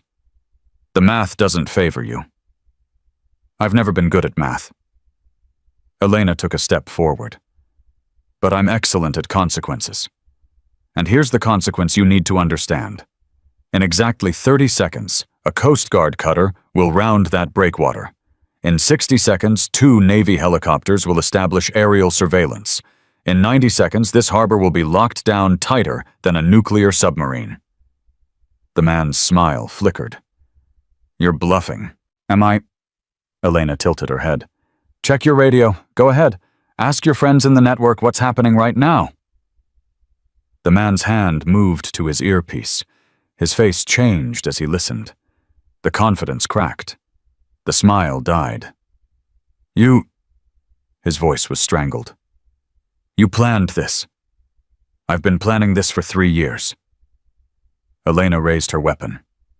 "Now, the girl, or I start removing obstacles." The standoff lasted exactly 4 seconds. Then the man made his choice. He went for his weapon. He never reached it. Elena's shot caught him in the shoulder, spinning him backward against the ship's railing. He screamed, clutching the wound, his weapon clattering to the deck. "Move!" Elena charged up the gangway, her team behind her. The ship erupted into chaos. Gunfire exploded from multiple positions. Operatives appeared from behind containers, from doorways, from hiding spots that had been prepared in advance. The tactical team responded with precision, taking cover, returning fire, advancing in controlled bursts. Elena moved through the chaos like water through stone. She didn't think, didn't hesitate. Her training took over decades of muscle memory and combat instinct guiding her body, while her mind focused on one thing: find Maya. A figure emerged from her left. She disabled him with 2 shots to the leg before he could aim. Another from her right. A quick deflection, a joint lock, and he was face down on the deck. A third tried to tackle her from behind. She sidestepped, redirected his momentum, and sent him crashing into a stack of crates.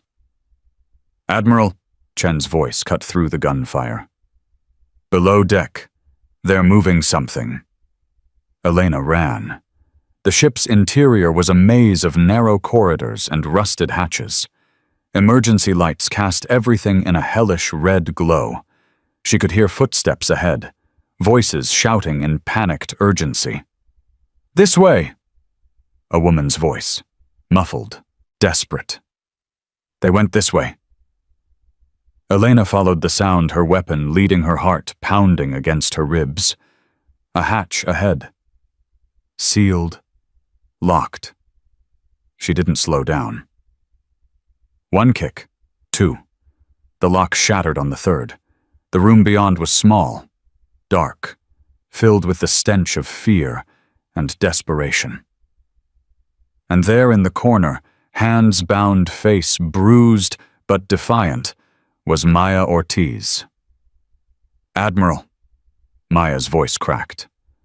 "I knew you'd come." Elena crossed the room in 3 strides.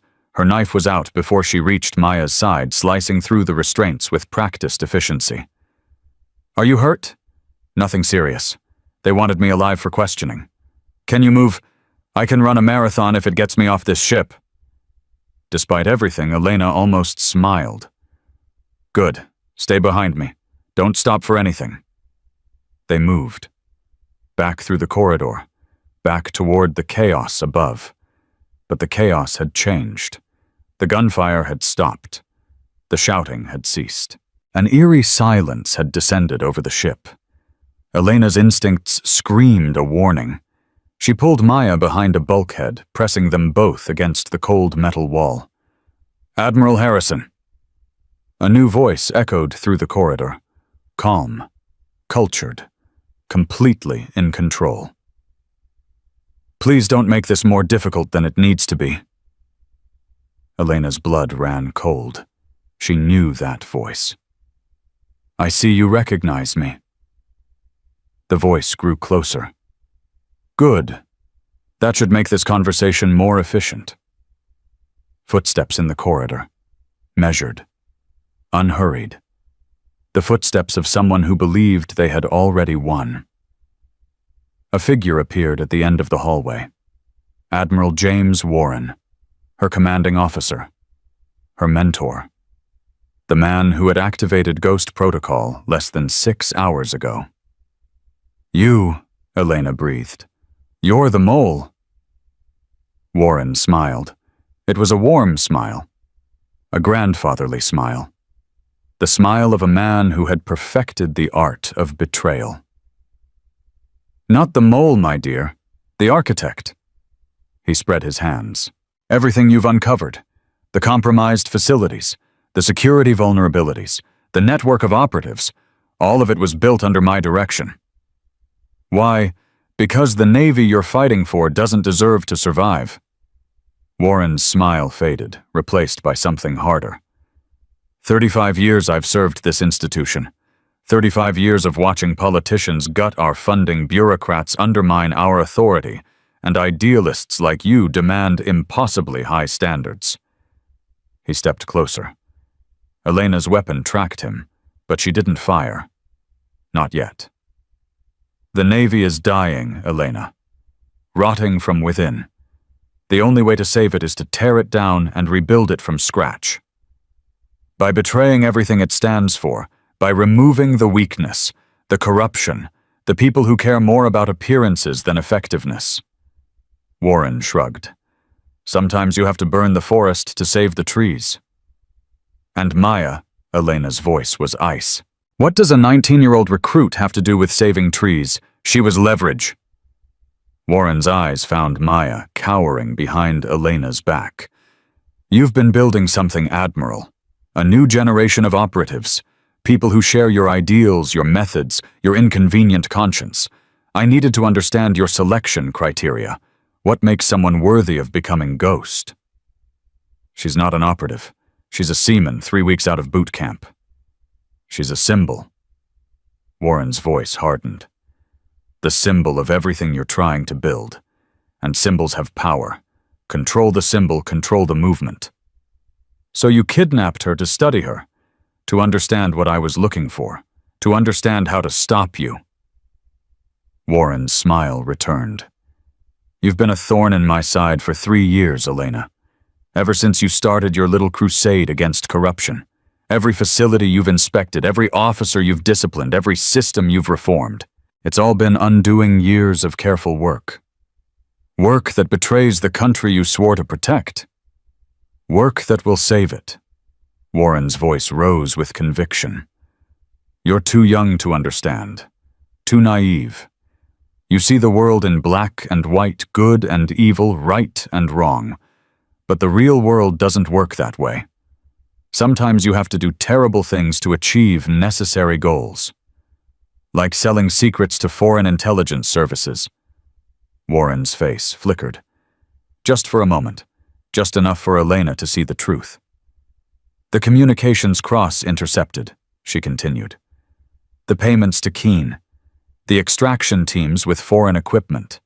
You're not just building a shadow network, you're funding it by selling American secrets to our enemies. Investments, Warren corrected. Strategic partnerships with entities that share our vision for a stronger, more decisive military structure. You're a traitor. I'm a patriot. Warren's voice cracked with emotion. I'm the only one willing to do what needs to be done. The only one who sees that the Navy's greatest enemy isn't foreign powers. It's the weakness within our own ranks. Elena's finger tightened on the trigger. Put down your weapon, Admiral. Warren's voice softened. You're outnumbered. My operatives have neutralized your team. The Coast Guard cutter you mentioned was redirected by a false emergency call. The helicopters never launched. Elena's heart dropped. You're lying. Am I? Warren pulled out a radio. Team leader, status. A voice crackled back. All targets secured, 6 prisoners. No casualties on our side. Warren looked at Elena with something that might have been sympathy. It's over. You fought well better than I expected, but you can't win this. Not today. Elena stood frozen. Her mind raced through options, calculating odds, searching for any avenue of escape. Chen and his team. Captured. Cross. Back at the base, unaware of Warren's betrayal. The harbor. Locked down by Warren's people. She was alone. Outgunned. Outmaneuvered. But not defeated. Maya. Elena spoke without turning her head. When I move, you run. Back the way we came. There's a maintenance hatch on the port side 3rd corridor from the stairs. It leads to an external ladder. You climb down, you swim to shore, you disappear. Admiral, I'm not leaving you. That's an order, Seaman. But the most important thing I can do right now is get you out of here alive. Elena's voice softened. You're the future, Maya. Everything I've been building, everything I believe in it, continues through people like you. Don't let them take that away. Maya's breathing was ragged. Tears streamed down her face. I won't forget this. I know you won't. Elena raised her weapon. Now, run. Warren's eyes widened. Don't, Elena fired. Not at Warren. At the emergency lighting panel above his head. The corridor plunged into darkness. Elena moved. She heard Maya's footsteps retreating. Heard Warren's shouts. Heard the chaos of operatives trying to respond in the blackout. But she didn't run. She attacked. The first operative went down before he could react. A strike to the throat, a knee to the groin. He crumpled like wet paper. The second managed to raise his weapon. Elena redirected the barrel, twisted, and the shot went into the ceiling. An elbow to the temple dropped him instantly. The third was smarter. He didn't try to shoot. He tried to grapple. Big mistake. Elena used his momentum against him, flowing around his attack, like water ending up behind him, with her arm locked around his throat. Warren! Her voice cut through the darkness. Call them off or I start breaking necks. Silence. Then Warren's voice closer than she expected. You're remarkable, Elena. Truly remarkable. Even now outnumbered and outgunned, you're still fighting. I don't know how to do anything else. No, you don't. There was sadness in his voice. That's what makes you so dangerous. And that's why you have to be stopped. A light flared. Blinding. Elena squinted against it, her grip on the operative loosening for just a fraction of a second. It was enough. Something hit her from behind. Hard. Her vision exploded into stars. She felt herself falling. Felt hands grabbing her. Felt the cold kiss of metal against her wrists as restraints clicked into place. Don't kill her, Warren's voice said from somewhere far away. She's too valuable. We'll need her for the next phase. The last thing Elena saw before consciousness faded was Warren's face looking down at her with something that might have been regret. I'm sorry it came to this, he said quietly. I really am. Then darkness claimed her. Elena woke to pain. Her head throbbed, her wrists burned where the restraints had cut into her skin. Her mouth tasted like blood and copper. But she was alive, and where there was life, there was hope. She forced her eyes open. The room was small, bare concrete walls, a single light bulb hanging from the ceiling, the kind of room used for interrogations in places that didn't officially exist. Warren sat across from her, a folder open on the table between them. Welcome back, Admiral. Elena tested her restraints. Solid. Professional. No give. Where am I? Somewhere that doesn't appear on any map. Warren closed the folder. Somewhere your friends will never find.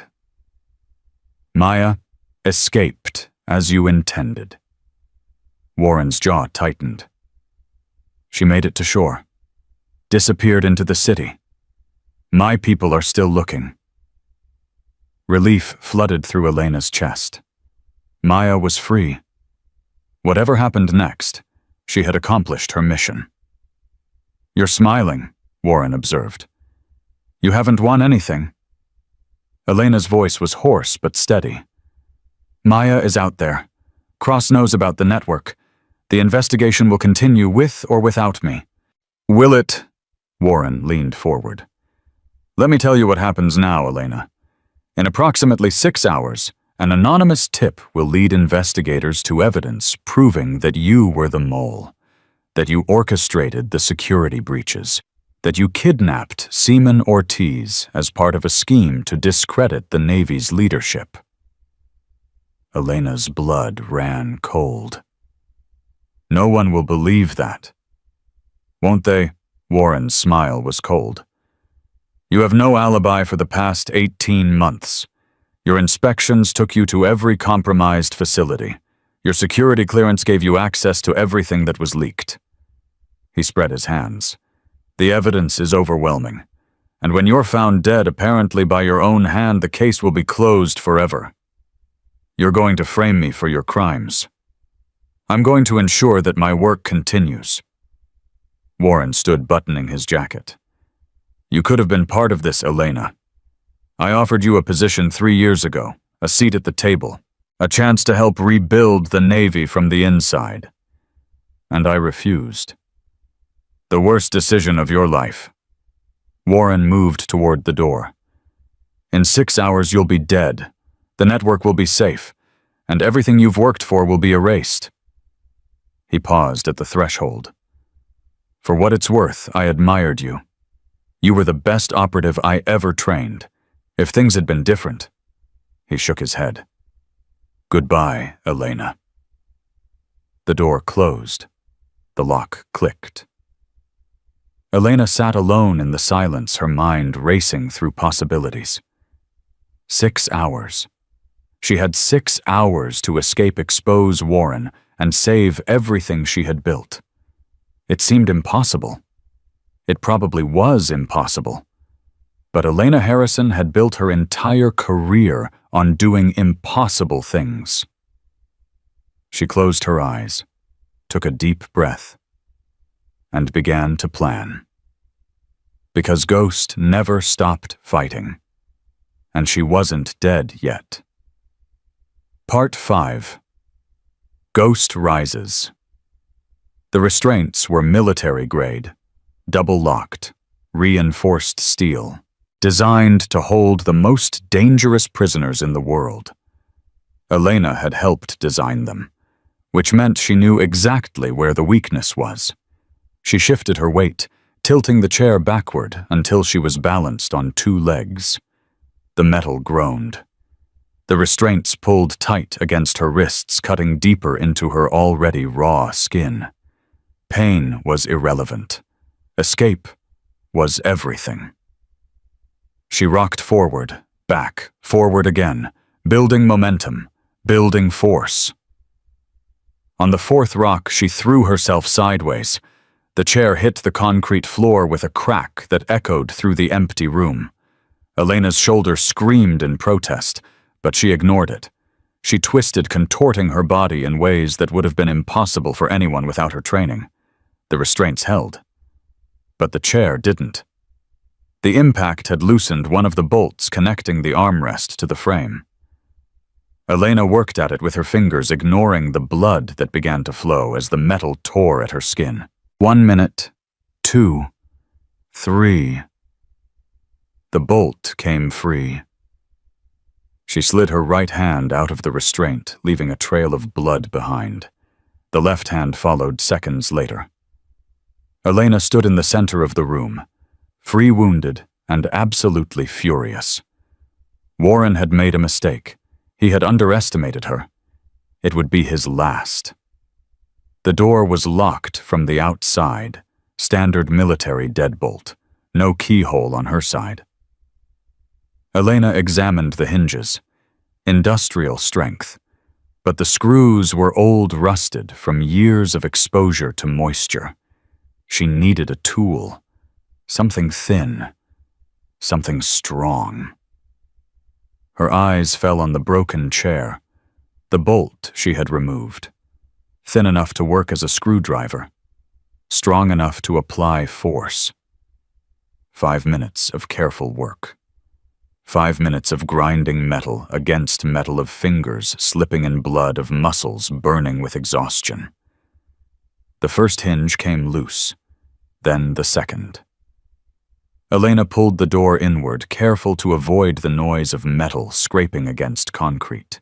The corridor beyond was dark, lit only by emergency lights that cast everything in crimson shadow. She listened. Footsteps. Distant. 2 guards, maybe 3, making regular patrols. She had approximately 90 seconds before the next pass. Elena moved. The first guard never saw her coming. She emerged from the shadows like smoke, her hands finding his throat before he could react. Pressure. Precision. He was unconscious before his body hit the floor. She took his weapon. His radio. His keycard. 60 seconds. The corridor branched ahead. Left led deeper into the facility. Right led toward what looked like an exit. Elena went left. Lieutenant Chen and his team were still in there somewhere. She wasn't leaving without them. The second guard was more alert. He spotted her as she rounded the corner, his weapon rising to fire. Elena was faster. She closed the distance in 3 strides, deflecting his aim, driving her elbow into his solar plexus. He doubled over. She brought her knee up, connecting with his chin. He went down hard. 30 seconds. A door ahead. Heavy. Reinforced. The kind used for holding cells. Elena swiped the keycard. The lock clicked green. Inside, Lieutenant Chen sat slumped against the wall. His face battered, his uniform torn. The other 5 operators were in similar condition. But they were alive. "Admiral," Chen's voice was hoarse. "How did you—" Later. Elena was already cutting his restraints with a knife she'd taken from the unconscious guard. "Can you move? I can do whatever you need me to do." "Good. Because we're not done yet." The 6 operators were free within minutes. Wounded, exhausted, but operational. Elena distributed the weapons she'd collected, giving quick orders in a voice that left no room for argument. "Warren has at least 12 more operatives in this facility. We need to get out, get to a secure communication point, and expose him before he can complete his frame job." "How long do we have?" Chen asked. "About 5 hours, maybe less." "That's not much time." "Then we'd better move fast." They moved through the facility like ghosts. Elena led her instincts, guiding her through corridors she'd never seen before. Every corner could hide an ambush. Every shadow could conceal an enemy. But the facility was strangely quiet. Too quiet. "Something's wrong," Elena muttered. "What do you mean? Where are Warren's people? He said he had 12 operatives. We've encountered 2. Chen's face darkened. A trap or a distraction? Elena's mind raced. He's not trying to stop us from escaping. He's trying to delay us. Why? Because something else is happening. Something more important than keeping us locked up. Her stolen radio crackled. Warren's voice came through calm and controlled. "I know you're out, Elena. Impressive as always, but you're too late." Elena grabbed the radio. "Too late for what?" "The evidence against you is already being uploaded to secure servers across the intelligence community. In approximately 4 hours, every agency in the country will receive proof that Admiral Elena Harrison was a traitor, that she sold secrets, that she murdered Seaman Maya Ortiz to cover her tracks." Elena's blood froze. Maya's alive. She escaped. Did she? Warren's voice was smooth, confident. "My people found her 30 minutes ago. She's being transported to a secondary location as we speak. By the time the evidence drops, there will be a body. Your final victim." "You're lying. Am I? Check your heart, Elena. That cold feeling spreading through your chest. That's the feeling of watching everything you've built crumble to dust."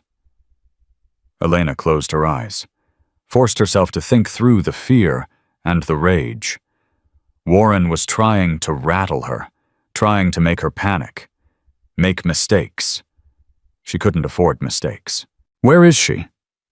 "Now, why would I tell you that?" "Because you want me to come after her. You want me running in circles, wasting time while your plan unfolds." Elena's voice hardened. "But here's what you don't understand, Warren. I don't chase. I hunt. And I never stop." She switched off the radio. "Admiral," Chen's voice was uncertain. "What do we do?" Elena stood still for a long moment. Her mind was racing through possibilities, calculating odds, searching for the one path that led to victory. Warren had Maya. Warren had evidence. Warren had resources operatives and a 5-hour head start. She had 6 wounded operators and her own stubborn refusal to lose. It wasn't enough. It would never be enough. Unless... "Staff Sergeant Cross?" Elena turned to Chen. Before everything went wrong, Cross was monitoring communications from the base. He had access to Warren's encrypted channels.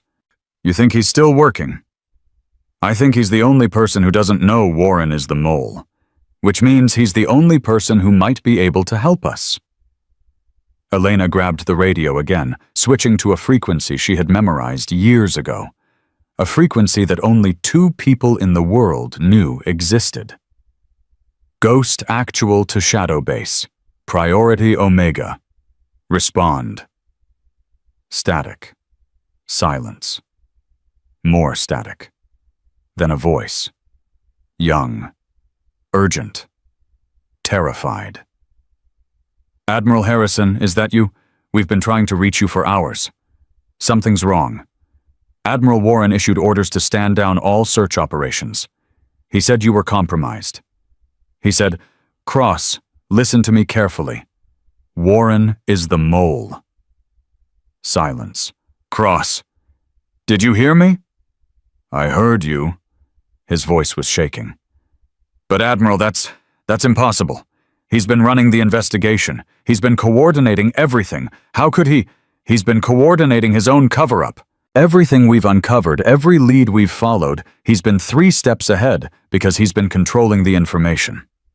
More silence. Then Cross spoke again, his voice steadier. "What do you need?" "Maya Ortiz. Warren's people have her. I need to know where they're taking her. I can try to track their communications, but if Warren suspects I'm still working, he doesn't. He thinks everyone on the base has been neutralized. That's your advantage. Elena paused. Cross, I know this is asking a lot.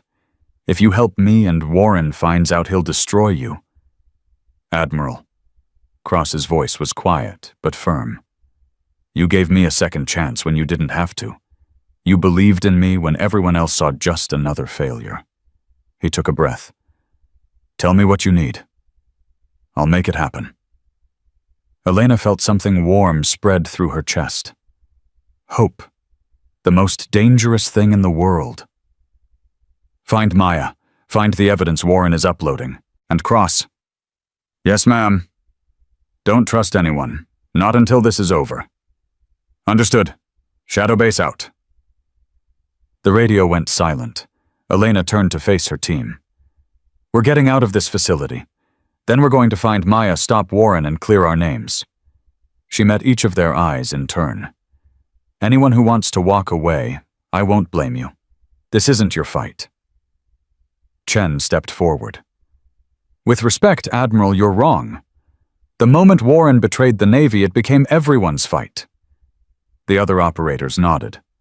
Wounded. Exhausted. Unbroken.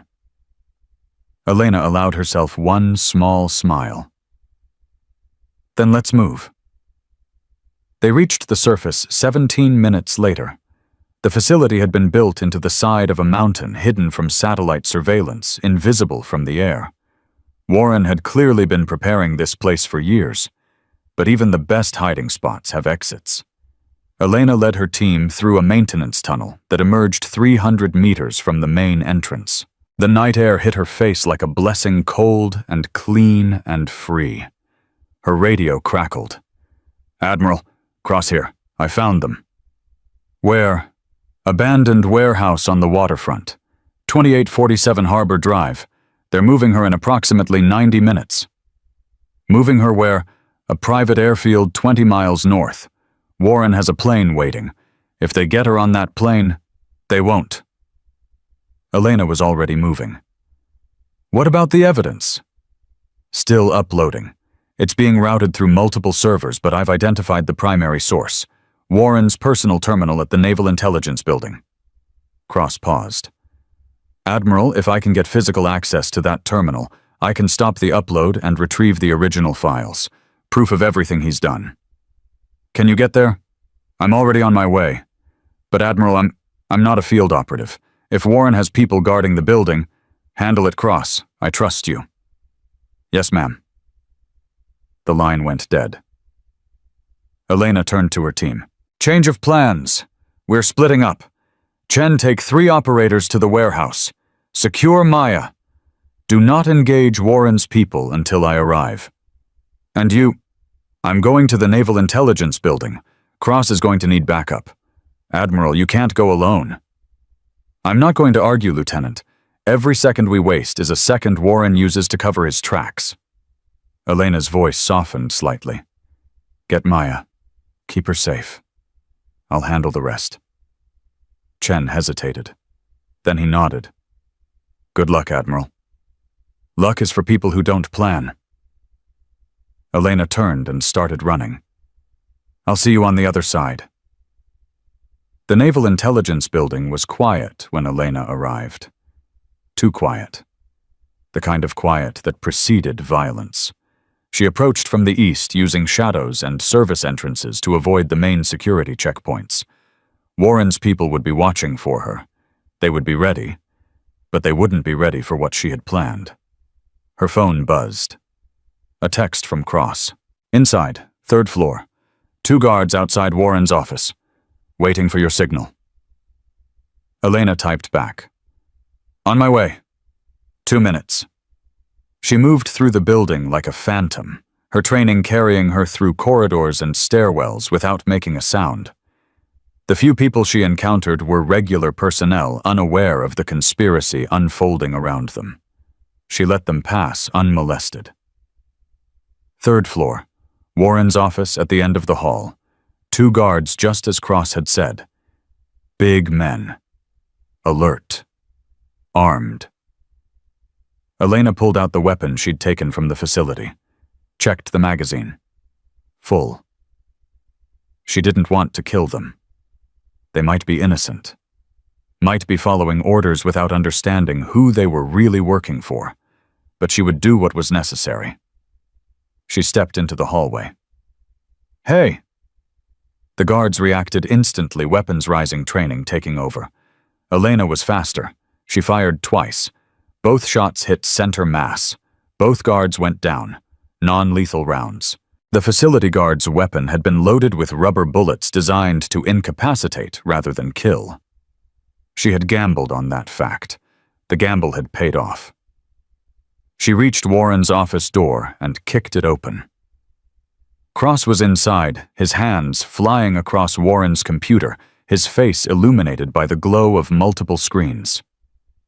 "Admiral, the upload is at 87%. I've managed to slow it down, but I can't stop it completely without... Move." Cross scrambled out of the way. Elena sat down at the terminal, her fingers finding the keyboard with practiced ease. Warren had protected his files with encryption. Multiple layers, the kind that would take months to crack through conventional means. But Elena knew Warren, knew how he thought, knew the arrogance that made him believe he was untouchable. She typed a password. A date that Warren thought no one else knew. The anniversary of the mission that had forged their partnership. The mission that had made Elena trust him implicitly. The mission that had been a lie from the beginning. The encryption fell away. "Oh my God." Cross stared at the screen. "Admiral, this is everything. Communications with foreign intelligence, financial records, the names of every operative in his network. Copy it. All of it. Every file, every record, every piece of evidence. Already on it." Cross plugged in a drive. "But Admiral, even with this evidence, Warren is still out there. If he gets to Maya before Chen..." Elena's phone rang. Chen's voice, urgent, panicked. "Admiral, we have a problem." Elena's heart stopped. "What kind of problem? Warren's here, at the warehouse. He knew we were coming. He's got Maya at gunpoint and he's threatening to kill her unless you surrender yourself." "How long ago?" 5 minutes. "He gave us 30 minutes to produce you, or he executes her." Elena closed her eyes. 30 minutes. Not enough time to finish copying the files and reach the warehouse. "Admiral." Cross's voice was quiet. "Go. I can finish here." "The upload is at 91%. If I stay, I can stop it before it completes. But if Warren kills Maya..." He shook his head. "You have to go. I'll handle this." Elena looked at him. This young man who had failed at the checkpoint, who had made mistakes, who had been given a second chance. He was ready to risk everything to make that chance count. "Cross." "Yes, ma'am. Don't let me down." "I won't." Elena ran. The warehouse was exactly 23 minutes away. Elena made it in 18. She arrived to find Chen and his team positioned outside, weapons drawn, faces grim. Through the warehouse's dirty windows, she could see Warren standing in the center of the space, Maya kneeling before him, a gun pressed to her head. "Admiral." Chen moved to intercept her. "He's got 4 operatives inside. If we breach, he kills her before we can reach them." "He's not going to kill her." "How do you know?" "Because killing her doesn't serve his purpose anymore." Elena's mind was racing. The evidence upload was at 91% when I left. By now, either Cross has stopped it or it's complete. Either way, Warren's plan is falling apart. So why is he still here? Because this was never just about framing me. Elena's eyes found Warren through the window. This is personal. He wants to destroy me, break me. And the only way to do that is to make me watch him kill someone I care about. Then what do we do? Elena was silent for a long moment. Then she straightened her spine and walked toward the warehouse entrance. "Admiral, What are you? Stay here. No matter what happens, no matter what you see, do not engage until I give the signal. What signal? Elena didn't answer. She pushed open the door and stepped inside. Warren smiled when he saw her. Elena, punctual as always. Let her go, Warren. Why would I do that? She's the only leverage I have left. His grip tightened on Maya's shoulder. Your friend Cross was very busy tonight. My upload never completed. All that evidence, all those careful preparations destroyed by a staff sergeant who wasn't supposed to matter. It's over. The evidence I recovered proves everything. Your network, your crimes, your betrayal. Does it? Warren's smile widened. Evidence can be challenged, denied, explained away.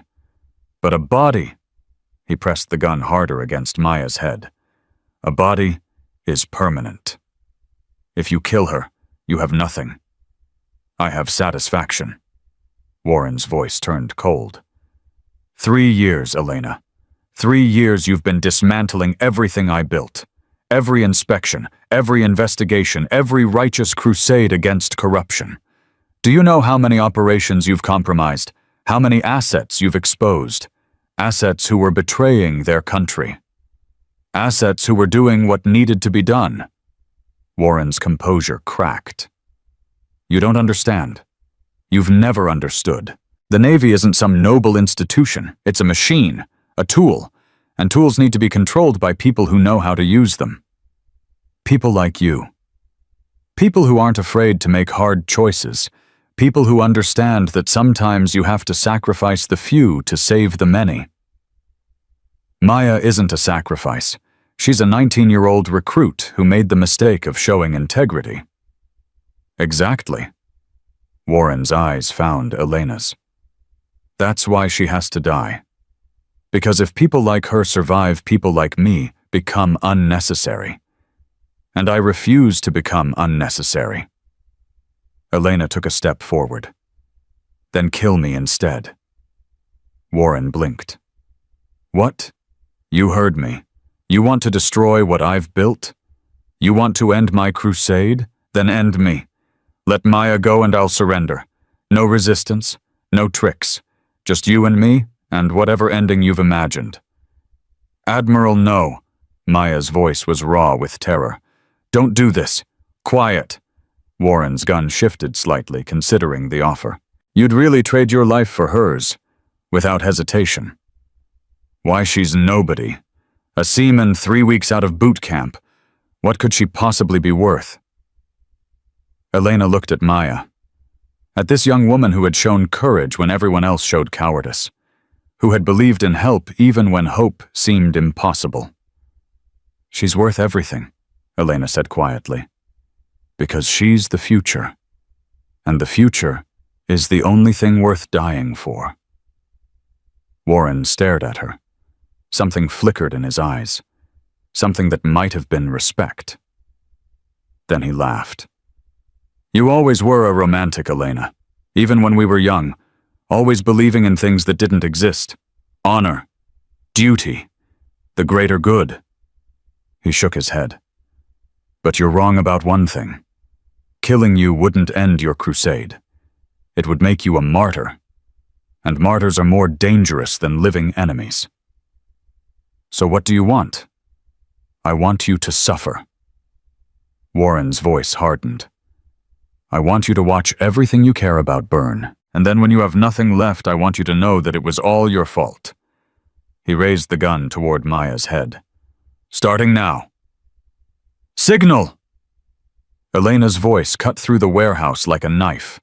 Chen and his team breached simultaneously from 3 different entry points, weapons blazing. Warren spun his gun arm, swinging toward the nearest threat. Elena moved. She covered the distance between them in 2 strides, her hand closing around Warren's wrist before he could fire. They struggled muscle against muscle, will against will. You can't win, Warren snarled. Even if you stop me, the network survives. The mission continues. There is no network. Elena twisted, forcing his arm back. Cross didn't just stop your upload. He transmitted all your files to every intelligence agency in the country. By morning, every operative you've recruited will be in custody." Warren's face contorted with rage. He threw his weight against her, trying to break free, trying to aim the gun at anything he could hit. Elena let him. She used his momentum, redirecting his force, spinning him around until his back was against her chest and her arm was locked around his throat. "It's over, Warren. It's never over." His voice was strangled, but defiant. "Someone else will continue my work. Someone who understands what I was trying to do. Maybe, but they'll do it without you." She increased the pressure. Warren's struggles weakened. His gun clattered to the floor. "Admiral?" Chen appeared beside her. "We've secured the area. Warren's operatives are in custody." Elena released her chokehold. Warren slumped to the ground, gasping for breath, his face purple with rage and oxygen deprivation. "Get him out of my sight!" Chen's team moved forward, restraints in hand. They hauled Warren to his feet, binding his wrists, treating him like exactly what he was. A traitor, a criminal, a man who had betrayed everything he swore to protect. Elena turned away from him and walked to where Maya still knelt on the cold concrete floor. "Maya." The young woman looked up. Her face was bruised, her eyes were red from crying. But beneath the fear and the exhaustion there was something else. Strength, resilience, the unbreakable core that Elena had recognized from the very beginning. "Admiral," Maya's voice cracked. "You came for me. I made a promise." Elena extended her hand. "And I never break my promises." Maya took her hand and rose to her feet. For a long moment, neither of them spoke. The warehouse was chaos around them, operatives being secured, evidence being collected, the machinery of justice grinding into motion. But in that moment, none of it mattered. "Admiral," Maya's voice was quiet. He said this was my fault. That if I hadn't shown integrity at the checkpoint, none of this would have happened." "He was right." Maya flinched. Elena continued. "If you hadn't shown integrity, I never would have noticed you. I never would have seen the potential you carry, and Warren never would have recognized you as a threat." She placed her hand on Maya's shoulder. "Your integrity started a chain of events that brought down the biggest traitor in naval intelligence history. That's not something to be ashamed of. That's something to be proud of." Tears streamed down Maya's face. "I was so scared." "Fear is natural. What matters is what you do with it." Elena's voice softened. "You didn't break Maya. They tried to destroy you and you survived. That's not weakness. That's strength. How do I move forward from this?" Elena looked at her. At this young woman who had been through hell and emerged unbroken, who had believed in help when belief was all she had. "One step at a time," Elena said. "One day at a time. And when you stumble, you get back up and keep moving." "That sounds hard." "It is hard. The hardest thing you'll ever do." Elena smiled slightly. "But you won't do it alone. I'll be there. Every step of the way." Maya's tears continued to fall, but something changed in her expression. The fear began to fade, replaced by something brighter. Something that looked like hope. "Thank you, Admiral." "Call me Elena." She squeezed Maya's shoulder. "You've earned it."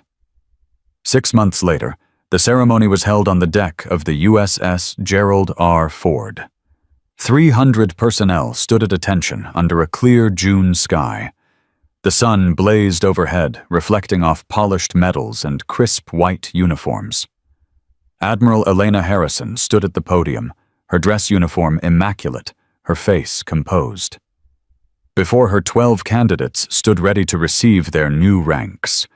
12 men and women who had completed training that most people didn't know existed. 12 new operatives joining the most elite program in the United States military. Among them was Maya Ortiz. Petty Officer Ortiz.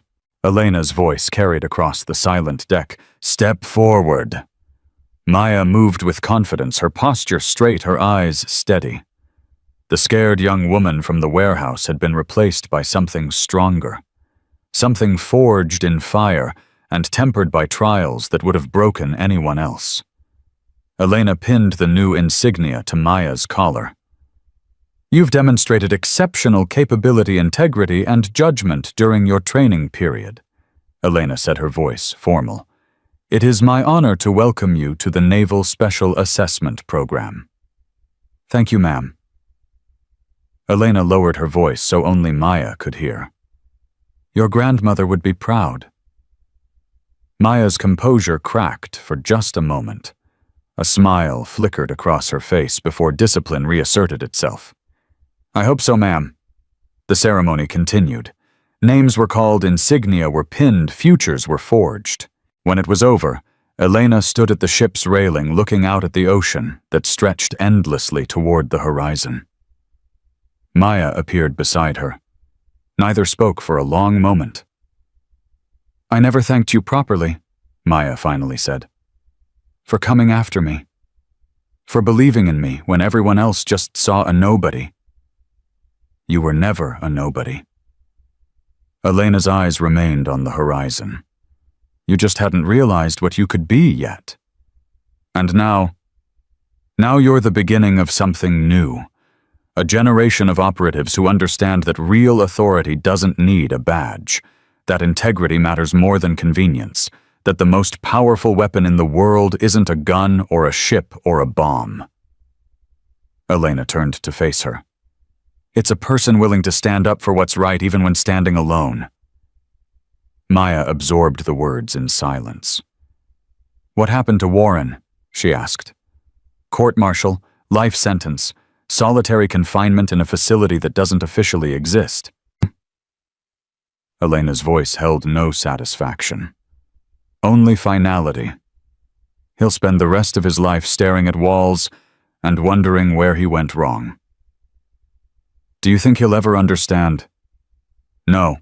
People like Warren never understand. They spend their whole lives believing they're the heroes of their own story. Elena shook her head. The truth is, they're not even the protagonists. They're just obstacles. Speed bumps on the road to something better. Maya smiled slightly. Speed bumps. I like that. I thought you might. They stood together in comfortable silence, watching the waves and the seagulls and the vast blue expanse that had been the Navy's domain for centuries. Admiral? Maya's voice was quiet. What happens now? Now, Elena turned away from the railing. Now we get back to work. There are still threats out there, still traitors hiding in the shadows, still people who need protecting and wrongs that need righting. Sounds exhausting. Elena smiled. It is, but it's also the only thing worth doing. Her satellite phone buzzed. She checked the screen. Her expression shifted. Duty calls, always. Elena pocketed the phone and began walking across the deck. Report to briefing room 3 in 1 hour. I have a new assignment for you. Yes, ma'am. Maya paused. Admiral? Elena stopped, looked back. Thank you, Maya said, for everything. Elena held her gaze for a long moment. In that look was everything that had passed between them. The checkpoint, the rescue, the trial by fire that had forged them both into something stronger. Don't thank me yet, Elena said. We're just getting started. She walked away across the deck, her footsteps firm and purposeful, already focused on whatever came next. Maya watched her go. Then she turned back to the ocean. Somewhere out there, storms were brewing. Enemies were planning. The world was full of people who wanted to tear down everything the uniform represented. But it was also full of people like Admiral Elena Harrison, Like the 12 operatives who had just been commissioned. Like Maya herself. People who chose right when everyone else chose easy. People who stood up when everyone else sat down. People who understood that the measure of authority wasn't the rank on your collar or the medals on your chest. It was the choices you made when no one was watching. And Maya Ortiz had made her choice. She squared her shoulders, lifted her chin, and walked toward her future. The hunt continued. The story continued. And Ghost was just getting started, because real authority doesn't need a badge. It never did.